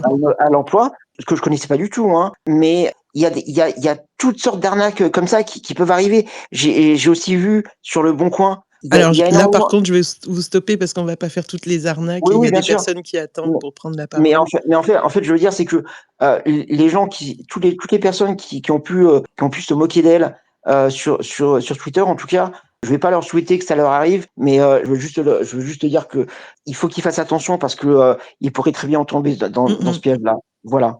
Mais C'est ça tout. tombe très très bien parce que tout à l'heure, Victor a donné un conseil, et enfin plusieurs conseils, et c'est vrai que même pour l'emploi, jamais pour un emploi on vous demande votre pièce d'identité, des éléments, on va dire des documents personnels quand on rentre dans une procédure de recrutement. C'est le CV et la lettre de motivation, et éventuellement dans un second temps, des fois on demande, on va dire, les photocopies de diplômes, etc. Mais c'est quand on rentre dans le processus de recrutement. Et ça s'arrête là. Merci beaucoup pour ce témoignage. Je vous remercie et je laisse la parole aux autres. On va, fil compte, je tranche, je passe la parole à notre agricultrice Spaces, Sandy, et ensuite ça sera fil compte et je laisserai JCW après pour réagir. Et sauf erreur, il y a Signal Arnaque qui nous a aussi rejoint. Sandy, bonsoir Sandy. Bonsoir, sinon vous pouvez laisser Phil Non, compte, parce non, qu'il était avant non. moi. Ah bon, d'accord, ok. Honneur à Donc Sandy. bonsoir. Bonsoir Fadila. Bonsoir, parce que je sais que vous nous Et écoutez en bonsoir. général tout en vous occupant de... Oui, oui, là je suis encore un peu, enfin j'étais en train de finir, mais ce n'est pas grave, c'était juste une petite fin. C'était pas le plus difficile. Je vous écoutais, donc bonsoir à tout le space, donc bonsoir à tous les intervenants et bonsoir aussi à tous les auditeurs. Très intéressant. Voilà, je suis montée parce que je voulais expliquer à JC, et je pense que Séverine l'a bien précisé après. Il y a des personnes très, très instruites, très intelligentes et qui se font très avoir aussi. Voilà. Je le raconte parce que j'ai une très bonne amie à ma sœur qui, pareil, à un moment donné dans sa vie, s'est retrouvée un divorce un peu difficile, fatiguée. Puis à un moment donné, elle a retrouvé, retrouvé goût. Et elle a commencé, elle a, je crois que je dirais, dépensé un argent phénoménal. Le même, bon, pas autant bien sûr, parce qu'en fait, après, ce qu'elle a eu de la chance, c'est qu'elle a eu un fils qui était, des enfants qui ont été derrière et qui se sont dit, il y a un truc qui ne va pas. Ils ont vu un peu les manipulations au niveau argent, et puis il y a eu un banquier aussi qui quand même a averti ses enfants. Voilà, c'est ça surtout. C'est qu'en fait, elle a eu cette chance-là. Et donc à partir de là, et bien, ça a été une descente aux enfers pour elle, parce qu'après elle a réalisé, et après elle a mis des années pour s'en remettre, à aller voir après des psys. Mais simplement, le banquier a fait quand même son rôle de travail. Si vous voulez revenir là-dessus, Et voilà, c'est là où je ne comprends pas dans cette affaire-là que les banquiers n'aient rien fait. Et à un moment donné, je me suis posé la question, alors peut-être c'est parce que je suis tellement trop méfiante maintenant avec toutes ces Je ne sais pas, arnaques. Sandy, si vous étiez là quand Alec, notre avocat invité du Oui. soir, a précisé que c'était compliqué en fait, en l'absence de connaissance en fait du dossier, d'expliquer pourquoi la banque n'a pas réagi et peut-être parce qu'on ne connaît pas en fait, on ne sait pas en fait exactement comment les sommes ont été transférées, etc. On n'a pas tous ces éléments-là. Ouais, alors écoutez, je vais vous faire rire, je suis obligée de vous laisser. J'ai une vase qui s'est échappée, il faut que je la ramène. La dernière fois, Sandy, elle m'a envoyé en plein space la photo d'une des vaches. Oh punaise, elle s'est échappée, moi je suis désolée. C'est les aléas du direct. Bonjour à la vache, à bientôt. Oh punaise, à tout à l'heure, Sandy. Oh punaise, alors... c'est une vache qui s'est échappée? Une vache, oui, qui s'est échappée. Donc elle est partie chercher sa vache. Sandy est agricultrice, donc et elle nous écoute tout en travaillant, s'occupant de ses vaches. Comment dire? Alors, je vous rappelle que vous avez la chance d'avoir 3 personnes qui sont disponibles pour répondre aussi à vos questions.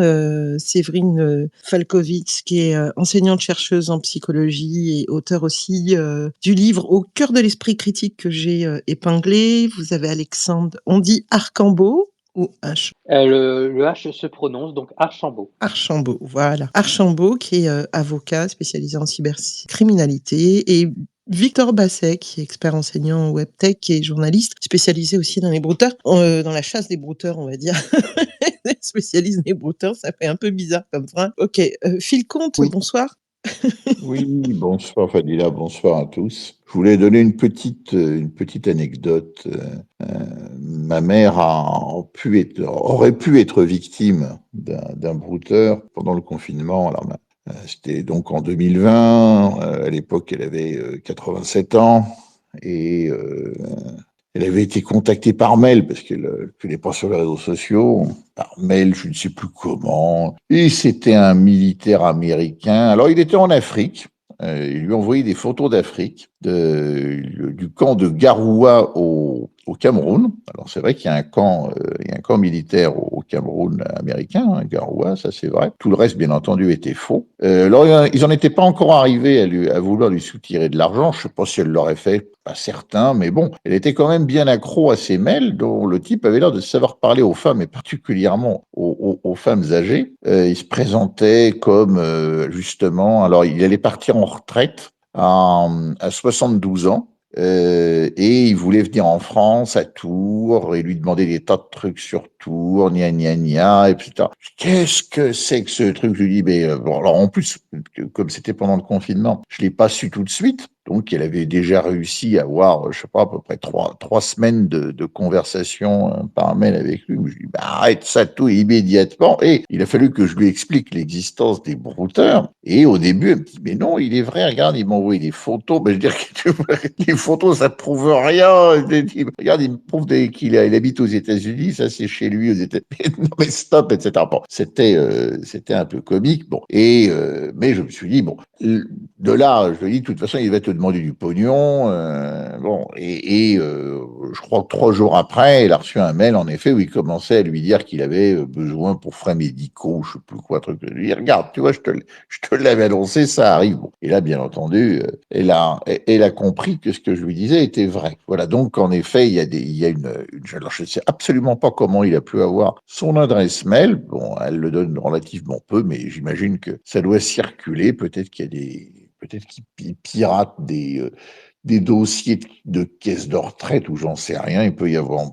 Mais en tout cas, oui, il y avait eu ces textes.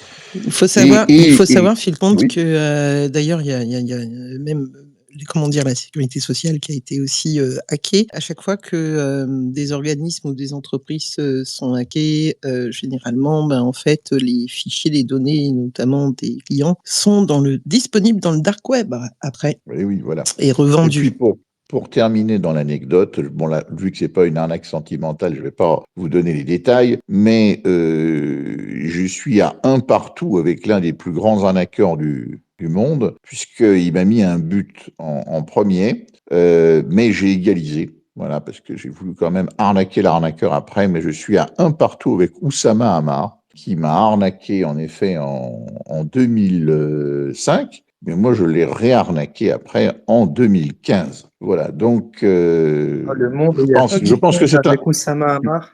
oui, je pense que je pense que c'est un bon score parce que peu de gens sont à égalité avec lui, beaucoup de gens se sont fait arnaquer. Ok, merci pour ce témoignage, Philonte. Tu vois qui c'est, Oussama Hamar, Fadila?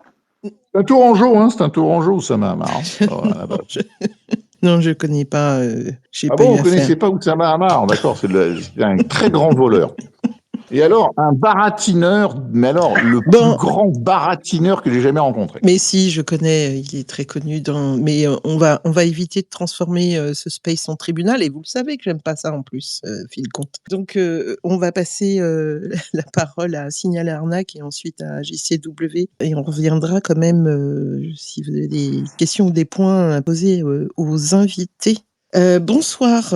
Bonsoir Fadila, Et bonsoir à bienvenue. tous. Merci. Merci.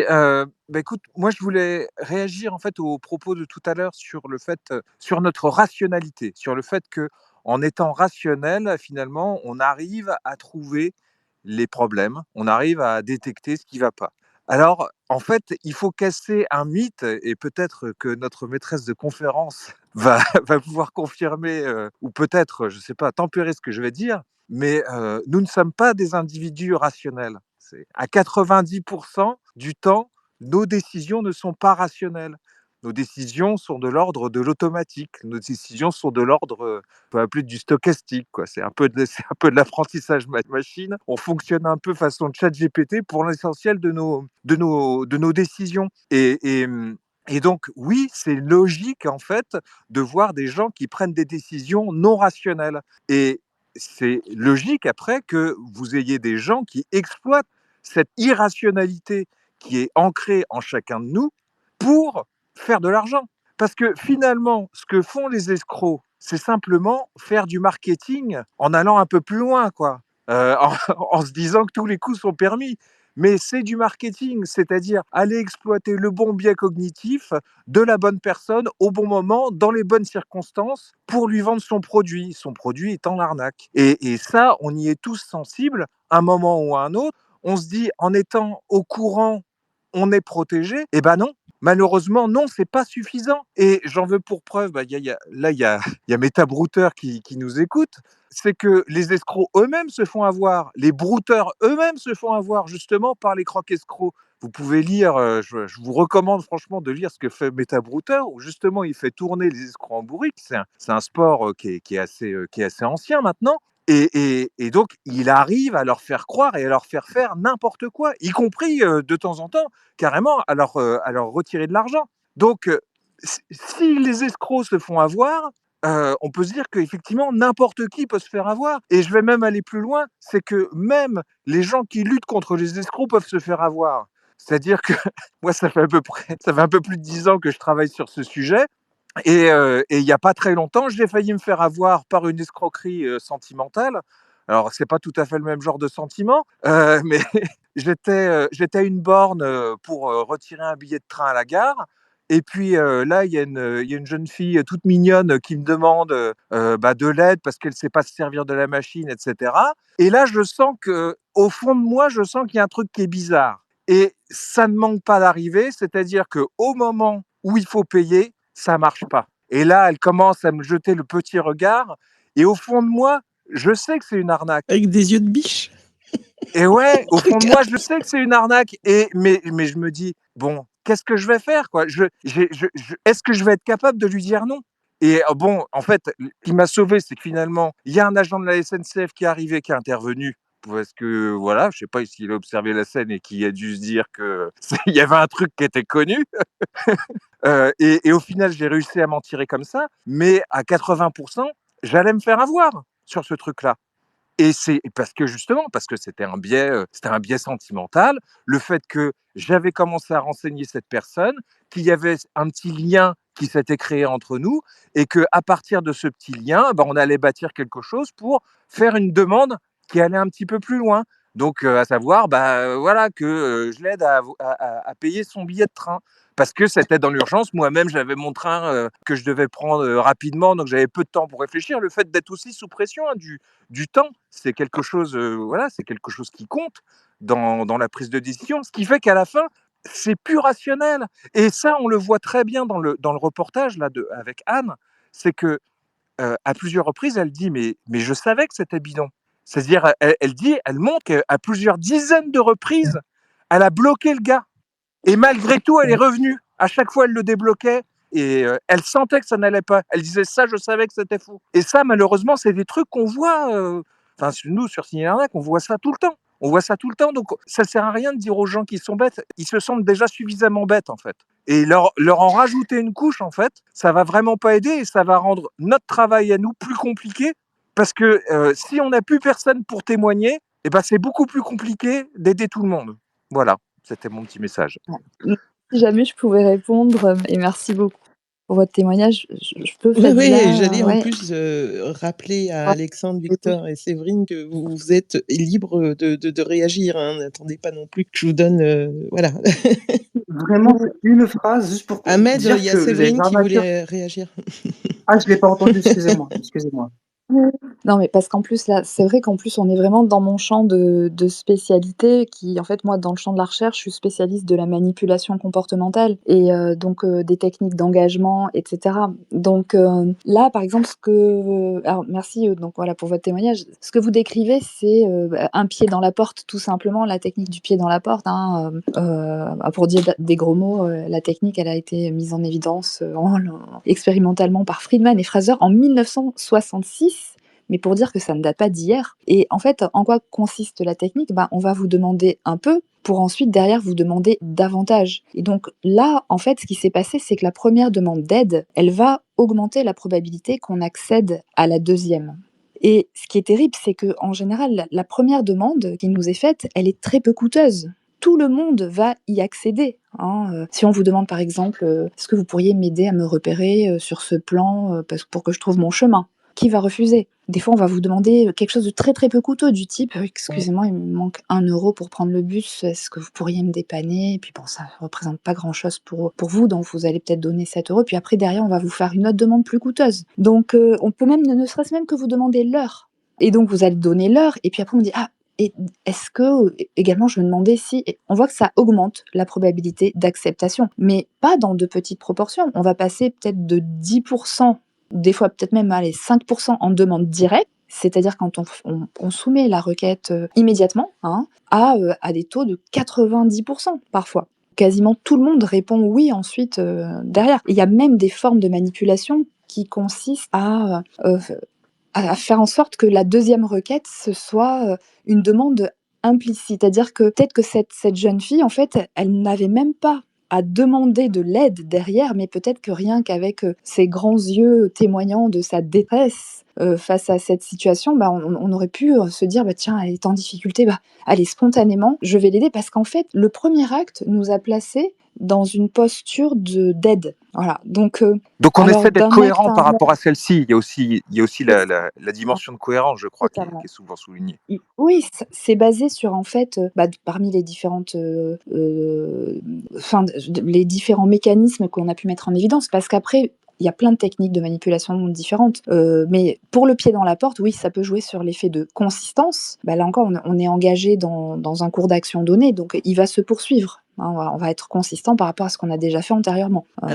Après, je vais pas vous présenter d'autres techniques de manipulation, mais et pour dire que oui, ça peut toucher tout le monde. Et ce rôle du contexte, il ne faut pas le sous-estimer en pensant qu'il y a des gens manipulables, il y en a d'autres qui ne le sont pas. Ça peut être par exemple la norme de réciprocité.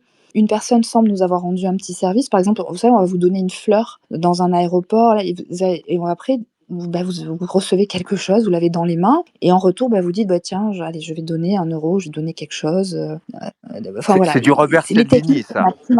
Exactement. Alors, il y a par exemple, pour ceux qui veulent lire sur le sujet, il peut y avoir Cialdini, Influence et manipulation.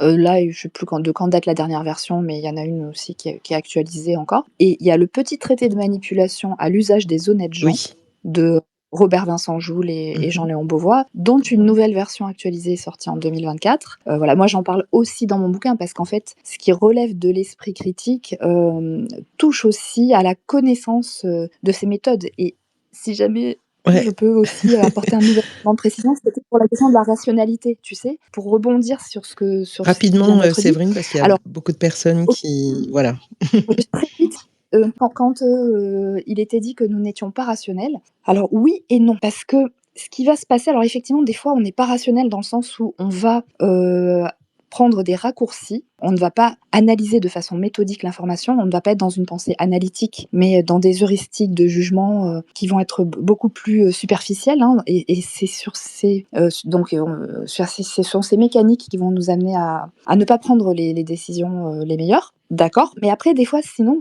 paradoxalement, par exemple, quand on parle de cet effet de consistance-là, il est logique, en fait, de continuer à aider. Et donc, on va plutôt nous présenter même des fois des arguments qui semblent rationnels, mais en fait, on va détourner la rationalité. Donc, après tout, c'est très logique. Si vraiment votre chef, il vous appelle en disant, c'est le grand patron qui vous appelle pour que vous fassiez un virement immédiat, c'est logique, en fait, de répondre. Et donc, sauf que comme on est dans l'urgence, ce qui est pas logique, c'est de se dire bon, je vais le faire sans preuve. Mais voilà, on va détourner la rationalité. Donc bon, voilà, Merci Séverine. Non mais c'est passionnant. Et en plus, Signal Arnaque nous a posé en fait une anecdote très en fait qui nécessitait en fait toutes ces explications. Merci. Alors juste quelques consignes. Il y a des personnes qui attendent pour intervenir. Donc celles et ceux qui sont déjà intervenus, qui pensent pas intervenir, si vous pouvez avoir la gentillesse de retourner à l'audience de manière à ce que je puisse avoir un petit peu d'espace pour accueillir d'autres personnes. Il est 22h43. J'aimerais donc vraiment aussi que pour tous celles et ceux qui veulent intervenir, d'éviter les tunnels. On va essayer de rendre cette discussion la plus fluide possible. Et donc, il y avait Ahmed et JCW, donc JCW et Ahmed qui souhaitaient intervenir. Ça va être vraiment une phrase, c'était juste pour dire que les arnaqueurs qui ont arnaqué Anne, dans l'affaire de Anne, ils ont été remontés parce qu'ils ont cliqué sur un lien malveillant de l'équipe de hackers qui a repris le dossier en main. C'était juste pour confirmer ce que disait tout à l'heure, je sais plus c'était qui parlait, que même les arnaqueurs, ils se font arnaquer, et du coup, bah, un cheval de C'était Phil Troie Comte envoyé qui disait qu'il avait brouteurs. arnaqué lui aussi. Non, il y avait c'était même pas Phil Comte qui a dit ça, oui. Signal Arnaque, je crois qu'il parlait du fait que même les arnaqueurs pouvaient se faire arnaquer. Et effectivement, bah, les brouteurs qui ont arnaqué Anne, il y a eu une équipe de hackers ici en France qui s'est penchée sur le dossier. Et ils ont remonté toute l'équipe en envoyant d'abord un lien malveillant. Et l'équipe de brouteurs ont cliqué dessus. Et du coup, bah, ils ont eu accès à leur téléphone, à leur ordinateur. Ils ont eu accès à tout le réseau. Voilà. C'est juste pour dire que même les arnaqueurs se font avoir. Et c'était pour confirmer ce que disait Signal Arnaque. Merci pour le space. Et, merci Ahmed. Merci. Est-ce que tu peux libérer la place parce que j'arrive pas à faire monter Prika depuis tout à l'heure. Merci beaucoup. JCW qui souhaitait réagir tout à l'heure et puis on va accueillir Gray et puis Metabrouter, il me semble que je l'ai accepté. Ah oui, il est là, c'est ça. Oui, JCW, c'était pour revenir sur... Oui, donc je disais que même si dans les techniques de celui qui va faire de l'arnaque sentimentale, il va le faire baisser les armes, mais la personne qui est en pleine possession de ses moyens ou pas. Il y a quelqu'un qui parle, je n'écoute personne. Mais il y a bien il y a bien des faisceaux d'indices qui le montrent que à un moment donné, on va passer à un dernier stade. Donc ça veut dire que à un moment, cette personne-là doit assurer ses arrières. Ça c'est déjà le premier point. Et comme on parle ici de manipulation, je vais te donner une anecdote, Fadila. À un moment donné, rapide, JCW, parce qu'il y a beaucoup de personnes. Ouais, vas-y. Ok, d'accord. Une telle phrase. Donc une personne que je connaissais qui était psychologue, qui était docteur aussi en psychologie. Tu sais ce que je lui dis? Que dans ces relations humaines, même s'il peut y avoir des trahisons, c'est quoi? Je dis que même si quand tu veux mentir, il faut que ton mensonge doit toujours baser sur des éléments réels pour pour pas qu'on démasque en gros ton mensonge. Donc c'est pour ça que je lui dis qui devrait s'intéresser, c'est-à-dire au mentalisme et comment bien manipuler, c'est-à-dire son interlocuteur, que ce soit à des fins professionnelles ou pas. Oui. Alors, mentalisme, je sais pas, mais il y a toujours effectivement un mélange de vrai et de faux, enfin souvent en tout cas, et c'est ce qui fait que des fois on a du mal à décrypter l'information.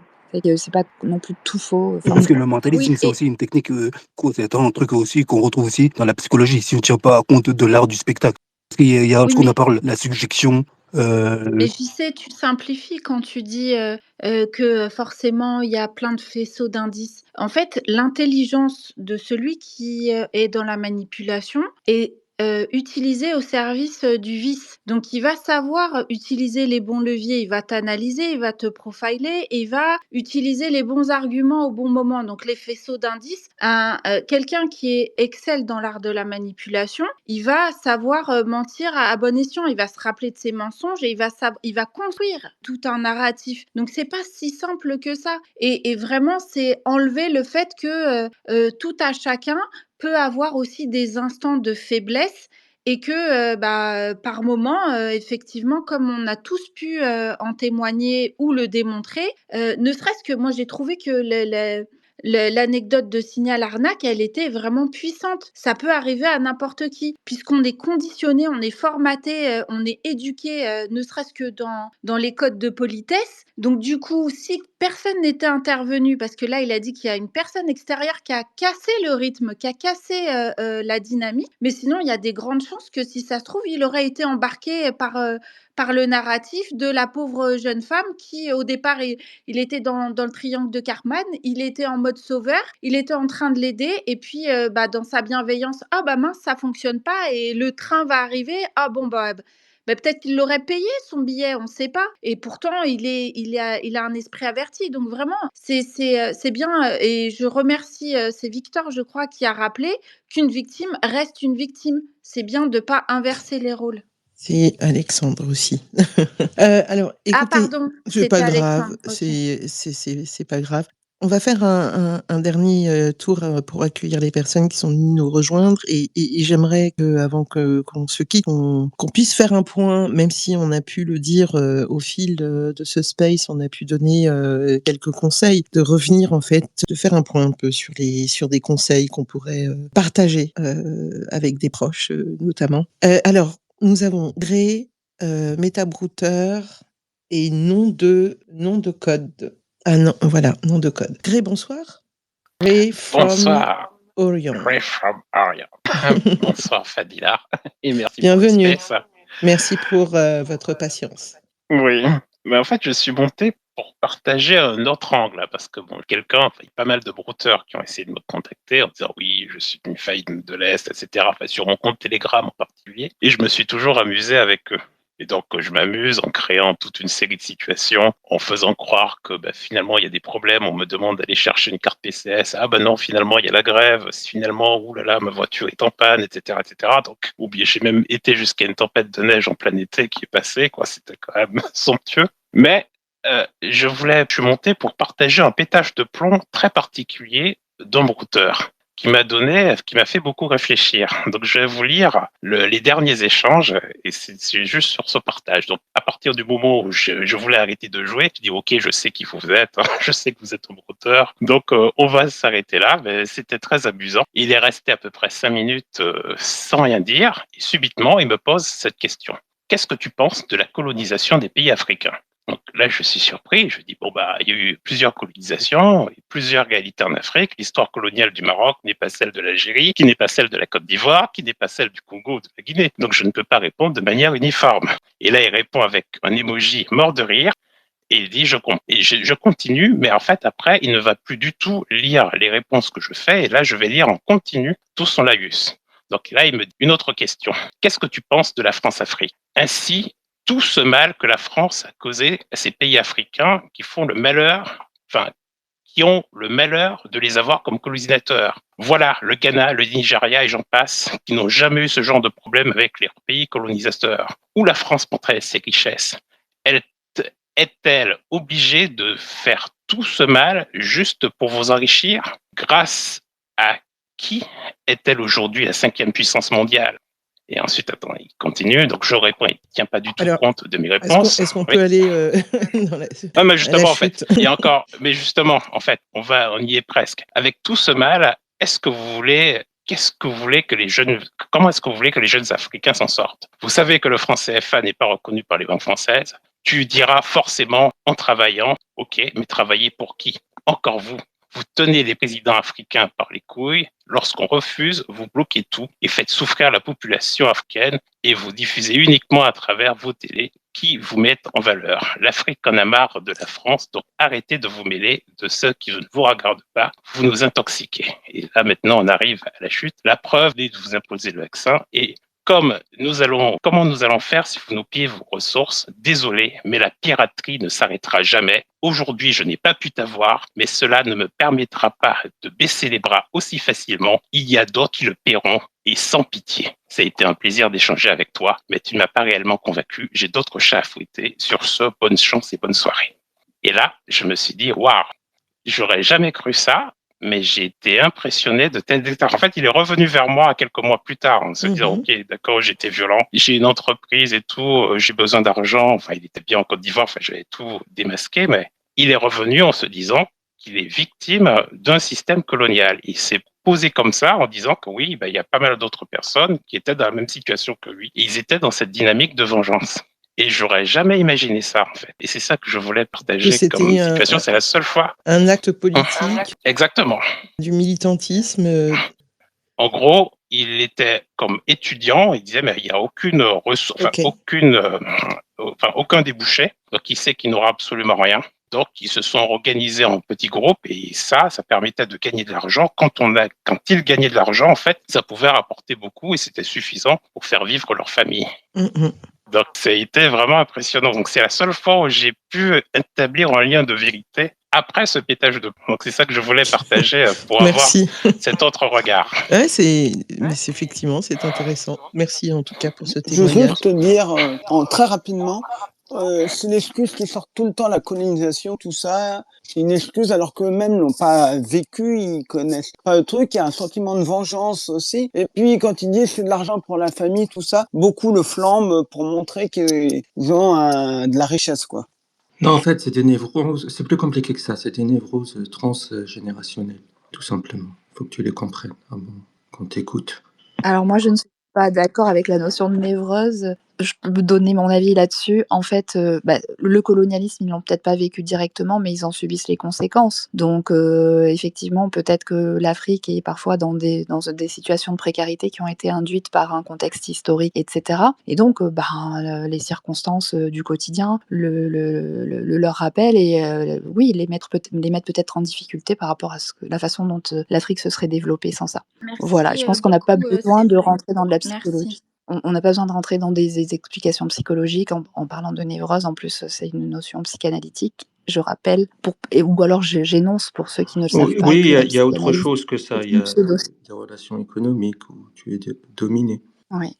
Donc il y a de la souffrance aussi, très certainement, de leur côté. C'était vrai. important de le rappeler et de souligner ce fait, Séverine. Donc merci. Et merci Gré pour ce témoignage. On va accueillir Meta Brouter et comme son nom l'indique, c'est un sujet qui le passionne ou en tout cas qui l'occupe. Bonsoir. Oui, c'est vrai. Et ça bienvenue. m'occupe pas mal de temps. Merci. Merci beaucoup, merci de m'accueillir. Bonsoir tous, bonsoir Victor, Séverine. Je connais un petit peu. Séverine, je l'ai vue au mois d'avril au REC de Toulouse. J'espère que je la reverrai.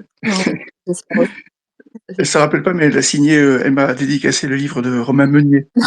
Sceptique bien entouré. Ouais, génial livre aussi. Ouais. Merci.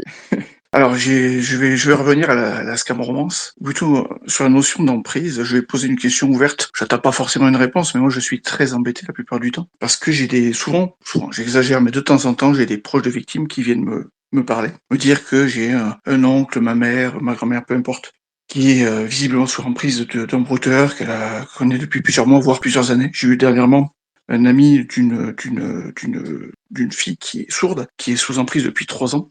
Et j'ai toujours la question, qu'est-ce que je peux faire? Qu'est-ce que je peux faire pour la convaincre? Alors moi, je suis embêté parce que je suis pas très positif. C'est compliqué de convaincre les gens à travers leurs croyances, surtout que quand on a tendance à faire du forcing, il y a parfois une réactance qui se crée et que on a plus tendance on peut avoir plus tendance à aggraver les choses que de les améliorer. Mais en tout cas, je sais pas. Est-ce que vous, Victor, Séverine, vous avez des ressources à me proposer? Oui. Comment faire pour aider les proches en fait à sortir de ce d'influence?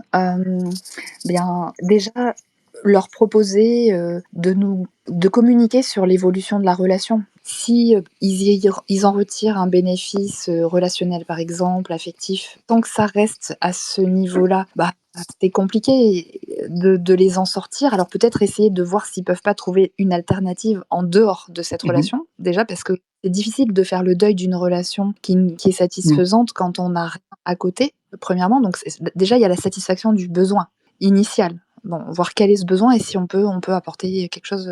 Et deuxièmement, le fait, si la personne reste en relation, en confiance, par exemple, parce qu'elle ne se sent pas jugée, elle est à l'écoute, on peut lui faire part en fait de nos inquiétudes, de nos doutes. Et puis, si elle continue à se confier, par exemple, ce moment-là où il risque d'y avoir une bascule du type un versement d'argent ou alors, par exemple, l'envoi de photos compromettantes ou je ne sais pas, là, dire attention, là, non, ne va pas jusque-là parce que voilà. Et puis après, peut-être aussi, pourquoi pas, essayer de sensibiliser la personne à ces mécanismes, mais sans lui parler nécessairement d'elle-même, en lui disant tu sais quoi? Regarde, là, il s'est passé ça. Regarde, il y a des gens, et puis montrer, en fait, quelles sont les conséquences, comment on peut essayer de prévenir ça et dire, il faudrait peut-être quand même être vigilant, de manière peut-être à essayer de transmettre les bonnes informations, mais sans que la personne se sente directement menacée, impliquée, pour que, en fait, peut-être que ces réflexes ou ces alertes, en fait, que nous sommes peut-être capables de voir se déclencher en nous quand on va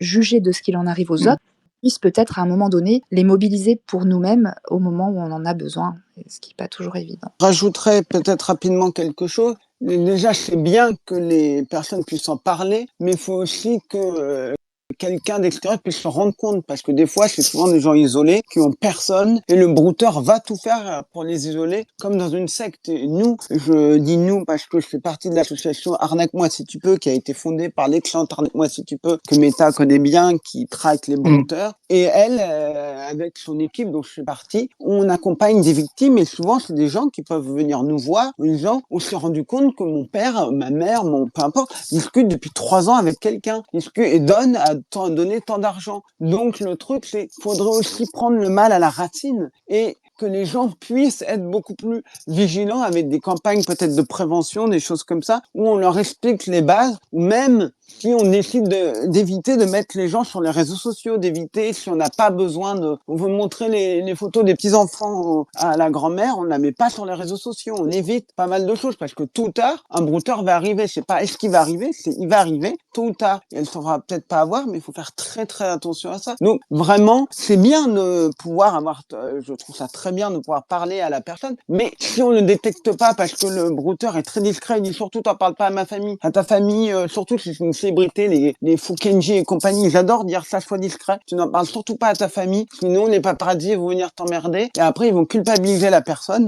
comme ils l'ont fait avec la victime, la Anne. Ils lui ont fait un faux reportage et elle dit voilà, à cause de toi, j'ai dû révéler ma relation avec toi.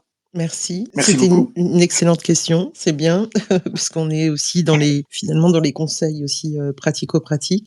Je suis revenu au sujet principal. Oui, bravo.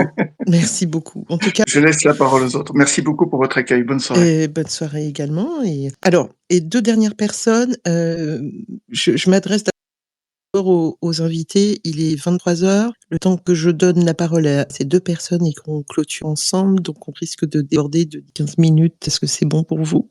Ça peut aller, oui, je pense que c'est bien. Alexandre, ça va? Je ne suis pas. Merci Séverine, Victor. Je ne sais pas si Alexandre m'entend. Oui, Ok. mais il ne va pas trop traîner non plus. Hein. Non, on termine. D'accord, donc on évite les tunnels. Exactement, nom de code et phare, vous avez compris la consigne, on évite un peu les tunnels. C'est quand même culotté de sa part. Hein. Nom de code, qu'est-ce qui dit culotté? Les invités sont là en tant qu'invités pour interagir avec vous tous. Hein, donc, allez, nom de code, bonsoir. Ok, bonsoir. Bienvenue. Merci, bonsoir tout le monde et bonsoir pour le Smith. Merci, bienvenue. J'espère que tout le monde m'écoute très bien. Parfaitement, tout va bien. Ok, c'est gentil. En fait, je vous ai écouté, je suis monté sur le Space. Je suis informaticien et je travaille beaucoup sur ce domaine à traquer ces gens-là. Et j'ai aidé pas mal de monde, pas mal de dames qui se sont fait miroiter des mariages et bien d'autres là. Et parfois, pour moi, c'est aussi parfois très facile de tomber, de dérouter ces brouteurs-là. Parfois, pour moi, parce qu'il y a le monsieur tout à l'heure qui demandait comment faire. L'astuce que moi j'utilise souvent avec les dames et qui sont parfois fragiles, je dis souvent, Et il faut, comme quelqu'un l'a dit, il faut être resté en contact, avoir la possibilité d'être en contact avec la personne qui est attaquée par le brouteur et ne pas couper le contact, mais puis se montrer au brouteur que tu lui fais confiance. Et de cette façon, tu demandes des informations sur lui, des informations privées. Et au fur et à mesure que tu vas demander des informations privées sur lui, vous allez vous rendre compte qu'il va être rétractif. C'est-à-dire qu'il va commencer à avoir du doute et parfois il va couper la communication. Quand vous avez affaire, par exemple, à une dame qui est sous l'emprise de ce genre de personnes, parfois, quand tu es en communication avec lui, tu dis, avant on disait mets la caméra. Avant, il n'aimait pas. Aujourd'hui, c'est tellement facile avec l'intelligence artificielle. Ils essayent de contourner par l'intelligence artificielle. La façon la plus, l'astuce que moi je demande souvent aux dames de faire, qu'est-ce que c'est fait quoi? En fait, c'est lorsqu'il y a une communication par moment, de demander de sortir de la maison, de communiquer à l'extérieur, de savoir où il se trouve et parfois d'aller faire un tour. Et en tout en lui faisant confiance. Ces petits gestes, vous allez voir que s'il est rétractif, s'il refuse, vous allez comprendre que ce n'est pas quelqu'un de sérieux. Il y a des petits gestes comme ça qui montrent à qui vous avez affaire, que c'est un arnaqueur, ce n'est pas quelqu'un de sérieux. Et comme quelqu'un a parlé tout à l'heure, il parlait des brouteurs et des arnaqueurs. Moi, je trouve que les brouteurs, même, c'est tellement facile de tomber et de savoir qu'il est un brouteur.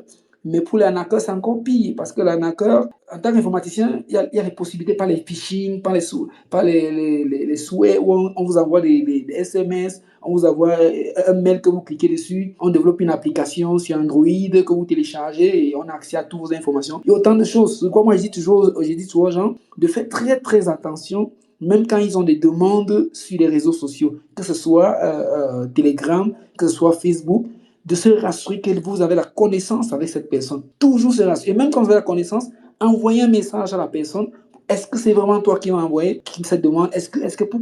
S'il y a un dialogue, s'il n'y a pas de dialogue, ça veut dire que c'est quelqu'un qui va avoir accès à vous facilement, en sachant que dès que vous allez valider l'amitié, il aura la possibilité d'avoir accès à vos données. Il peut facilement prendre vos photos ou bien d'autres et faire une copie de votre compte pour essayer d'arnaquer d'autres personnes. Plein le font également. Bon, moi, j'ai dit...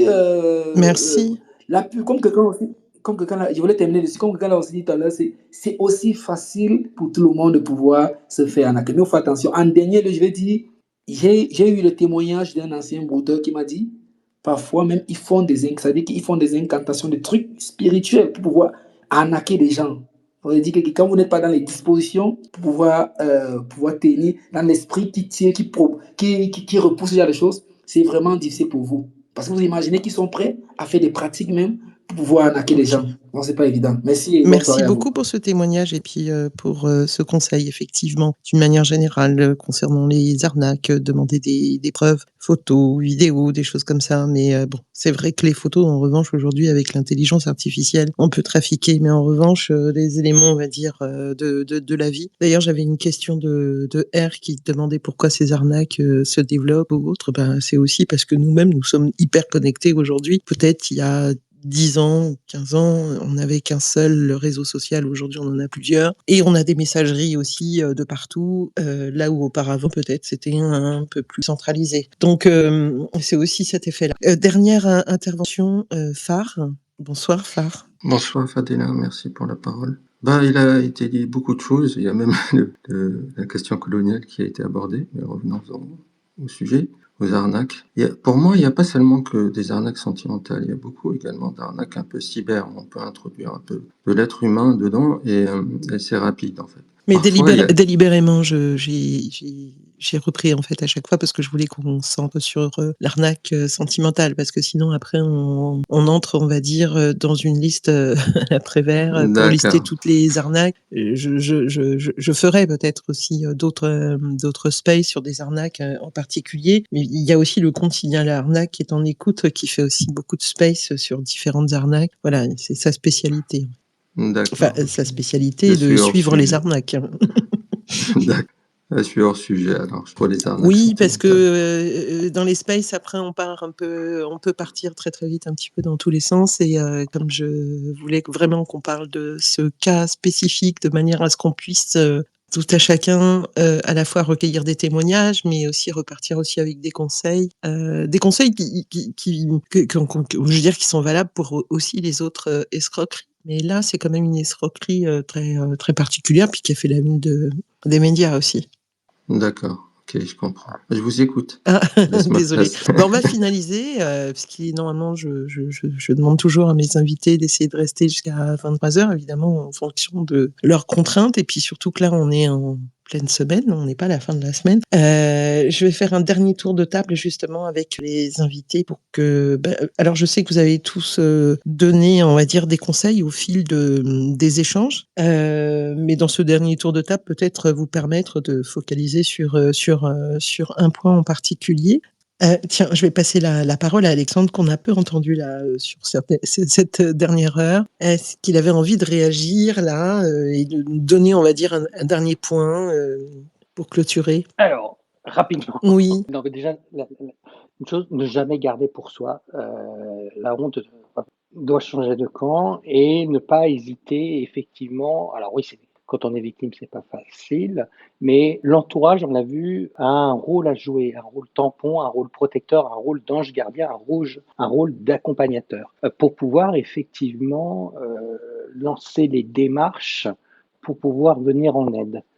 Déjà, quand ça a été très bien dit par de précédents intervenants, mais lorsque, en tant que victime, on parle, on passe déjà pour le dernier des idiots ou des idiotes. Et d'ailleurs aussi, ce serait bien, parce qu'on a parlé beaucoup en disant oui, mais c'est les femmes, mais il y a aussi des hommes. C'est pas qu'un sujet typiquement féminin, même si effectivement, dans les stats, les femmes sont peut-être un peu plus représentées, mais il y a aussi beaucoup d'hommes, sauf que les hommes, ça avoue jamais quand on a fait des bêtises. Mais là aussi, les victimes, ça concerne tout le monde. Et donc, nous autres, l'entourage, on doit être très vigilants par rapport à tout ça, ne pas être dans le jugement moral, ne pas dire « Oh, mais t'aurais dû faire un peu plus attention ». Non, être dans l'empathie et dire « Qu'est-ce que je peux faire pour toi ? Quelles sont les démarches que je peux faire ?» Déjà, si on a cette approche-là, on aura une communication beaucoup plus positive et qui permettront à d'autres victimes qui se taisaient de se manifester. Merci pour ces conseils, du bon sens. Et c'est fou parce qu'on a beaucoup parlé aussi effectivement de l'entourage et le fait de parler. C'est pour ça que finalement, quand on rit et on se moque en fin de compte des victimes, en fait, on se tire une balle dans le pied, parce que moins les victimes en fait en parlent, moins on a connaissance en fait des différentes arnaques, et moins on peut faire aussi de la pédagogie. Séverine? Oui, bien écoute, d'abord merci pour ce temps d'échange. Alors, ne pas sous-estimer le rôle du contexte dans ce que nous sommes amenés à penser, croire, faire. Ne pas juger les gens, car en réalité, nous sommes tous susceptibles d'être victimes de manipulations diverses, affectives ou autres. Moi-même, j'ai déjà été victime, alors pas nécessairement de manipulation affective telle qu'on en a parlé ce soir, mais de manipulation. Alors que pareil, moi, je suis censée être une spécialiste de la manipulation. Donc voilà, si ça m'arrive à moi, ça peut arriver à tout le monde aussi. Et puis c'est ce que montrent les statistiques dans les recherches qu'on met en œuvre pour étudier ça de façon précise, approfondie. Et oui, rester en lien, et puis on peut essayer de se protéger en s'informant. Donc en s'informant, en se formant, en développant son esprit critique, en lisant aussi ce qui relève de la psychologie sociale, des techniques de manipulation. Donc il y a des moyens d'essayer de se préserver, même si en fait le génie des manipulateurs, leur créativité fait qu'on est souvent pris au dépourvu, parce qu'en fait, après, quand on est en situation, il faut être capable de reconnaître la manipulation au moment où elle s'exerce. Et c'est très compliqué. C'est très compliqué, Séverine, en plus, d'autant que quand on parle d'arnaque sentimentale, on ne dit pas simplement arnaque amoureuse. C'est pas forcément... Voilà, c'est... Et d'ailleurs, c'était intéressant, le témoignage de Sylvie à l'arnaque, parce que justement, jouer sur les sentiments, c'est pas forcément jouer que sur les sentiments amoureux, n'est-ce pas? Tout à fait, mais en même temps, du coup, on peut quand même essayer, on a quand même des leviers qui reposent sur l'éducation, l'information, la formation, la sensibilisation et la compréhension aussi de tous ces mécanismes. Donc, merci beaucoup, Séverine. Pour toutes celles et ceux qui sont encore en écoute, je vous rappelle que le livre de Séverine sur le développement de votre esprit critique, il est épinglé là-haut. Voilà, un petit peu de promotion pour les personnes qui donnent de précieux conseils et qui donnent de leur temps dans l'espace. C'est tout à fait normal. Et donc, je vais passer le micro à Victor. Oui. Micro virtuel. Voilà, virtuellement. Je vais terminer par simplement dire plusieurs choses. Faut pas oublier que même un mauvais brouteur, parce que nous, on voit l'envers du décor avec Arnaque-moi si tu peux, on les fait tourner en bourrique et on en voit certains qui sont extrêmement mauvais avec le personnage qu'incarne Arnaque-moi si tu peux, mais ils ramènent des victimes. Et moi, il y en a un, il me ramenait des victimes toutes les 2 semaines, tous les 10 jours, et je devais trouver un moyen qu'il s'en débarrasse. Parce qu'il me faisait tellement confiance qu'il avait donné ce truc. Même des mauvais peuvent faire des dégâts. Bon, il pouvait peut-être raconter n'importe quoi, mais je pense pas. Mais ce que j'aimerais dire, c'est, je réinsisterai là-dessus. Déjà, merci pour l'invitation, merci d'en parler. Et parce que c'est hyper important d'en parler, de sortir un peu aussi du sensationnel, de tous ces trucs qu'on peut voir. Et je pense que ce qui est ultra important, c'est la prévention. C'est d'aller parler à toutes les personnes qui sont peu familières avec l'outil web, même l'outil téléphonique, de leur en parler, de expliquer comment ça fonctionne, de comment ça marche, pour qu'elles soient plus vigilantes. Parce que s'il y a une emprise, bon, c'est plus compliqué, mais si au début la personne, ah tiens, on lui en a parlé, elle sait ce que c'est, elle est méfiante, bah là, elle va pas, il y a moins de chances, je dis moins de chances, parce qu'on ne sait jamais, il y a moins de chances qu'elle se fasse avoir. Et ce qui va être très très important, c'est vraiment cette prévention, en parler autour de vous. Beaucoup de gens nous demandent comment on peut faire pour vous aider. Simplement parler des arnaques, expliquer d'où ça vient, tout type d'arnaque, et encore plus celle-là, parce qu'elle fait tellement de dégâts quand on voit que certains, on a vu des histoires, c'était sur 5 ans, 6 ans, 7 ans, 8 ans, et les sommes données sont incroyables. Donc plus on en parle, plus on sera vigilant, plus on partage le contenu de gens qui en parlent, et d'émissions qui en parlent vraiment bien du sujet, moins on aura de victimes. Évidemment, on peut pas réduire le nombre à 0, c'est illusoire, mais plus on en parlera, moins il y aura de victimes. Ça, c'est tout à fait vrai. Et il y a dernier point que je voudrais appuyer là par rapport à ce que vous dites, Victor, c'est que on a vu tout à l'heure l'escalade de l'emprise, etc. Mais aussi, il faut insister, c'est que il y a aussi le temps, quoi. C'est-à-dire qu'ils prennent le temps, c'est des persévérants, et c'est comme ça aussi qu'ils y arrivent, quoi. Donc c'est bien aussi de rappeler que parfois, en fait, ces arnaques se déroulent sur 2, 3, 4, 5 ans. Voilà. En tout cas, je vous remercie énormément. J'espère que vous avez apprécié ce temps d'échange. Moi, mon concept, c'est de proposer des spaces avec un panel d'invités et en même temps, on fabrique avec l'audience, les personnes qui veulent venir témoigner, poser des questions. Voilà, c'est comme ça qu'on arrive aussi quelque part à faire de la pédagogie. Je rappelle que ce space est enregistré, donc vous pouvez le partager. Pour toutes celles et ceux qui ont écouté, j'espère que vous avez aussi pris un certain nombre de notes pour pouvoir en parler. Merci beaucoup Séverine Falkowitz, Alexandre Archambault et Victor Basset. Victor, dernière chose, l'association, vous pouvez nous rappeler le nom de l'association? Oui, ça s'appelle Arnaque-moi si tu peux. Et le site, c'est asso, je crois, arnaque-moi. De toute façon, vous allez sur arnaque-moi si tu peux.net, qui est le site, vous retrouverez l'association, et elle a pour but d'accompagner, de faire de la prévention dans les collèges, les lycées et tout lieu public pour parler notamment des arnaques des brouteurs, mais pas que ça. Donc si vous connaissez des collèges, des lycées qui sont intéressés, ou même des lieux publics, des mairies qui veulent en parler, on est ouvert à ça. Voilà. Ok, merci. Dans les commentaires en bulle, je vous ai mis aussi 2 liens conseillés par Alexandre en provenance du site Cyber Malveillance, traite justement des arnaques sentimentales. Je vous invite en fait à en tout cas les mémoriser quelque part, parce que vous avez aussi les numéros qui vont bien, etc., pour avoir des aides. S'agissant de notre sondage, on est toujours à 71% de personnes qui, selon vous, en fait, c'est bien la solitude et l'isolement qui favorisent le succès de ces arnaques. J'en profite aussi pour vous dire que jeudi prochain, j'ai un super space en géopolitique numérique. N'ayez pas peur du terme, mais on va parler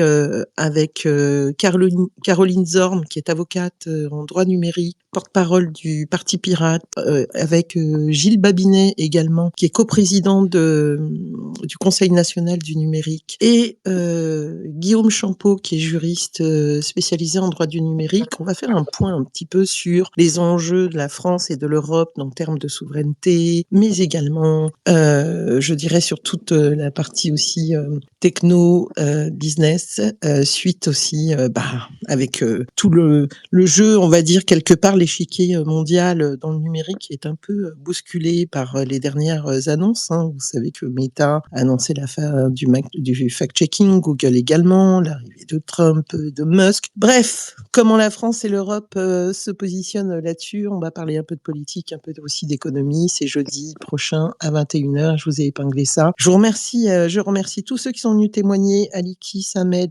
Miss, JCWR, Sandy, Phil, Signal Arnaque, Nom de Code, Metabrouter, Phare. Et j'espère que j'ai oublié personne. Et je vous souhaite donc une douce nuit à tous. Merci Séverine, merci Alexandre, merci Thor. Merci Dilia. Merci beaucoup Fadila, merci à tout le monde. Merci aussi, merci beaucoup pour l'invitation. À très bientôt. Merci d'avoir écouté Fadi Live, là où s'écrit l'influence. Retrouvez tous les épisodes sur Deezer, Spotify, Apple Podcasts, Amazon Music et YouTube. Pour ne rien manquer des prochains débats et des exclusivités, suivez-moi sur les réseaux sociaux. Consultez la bio pour toutes les informations.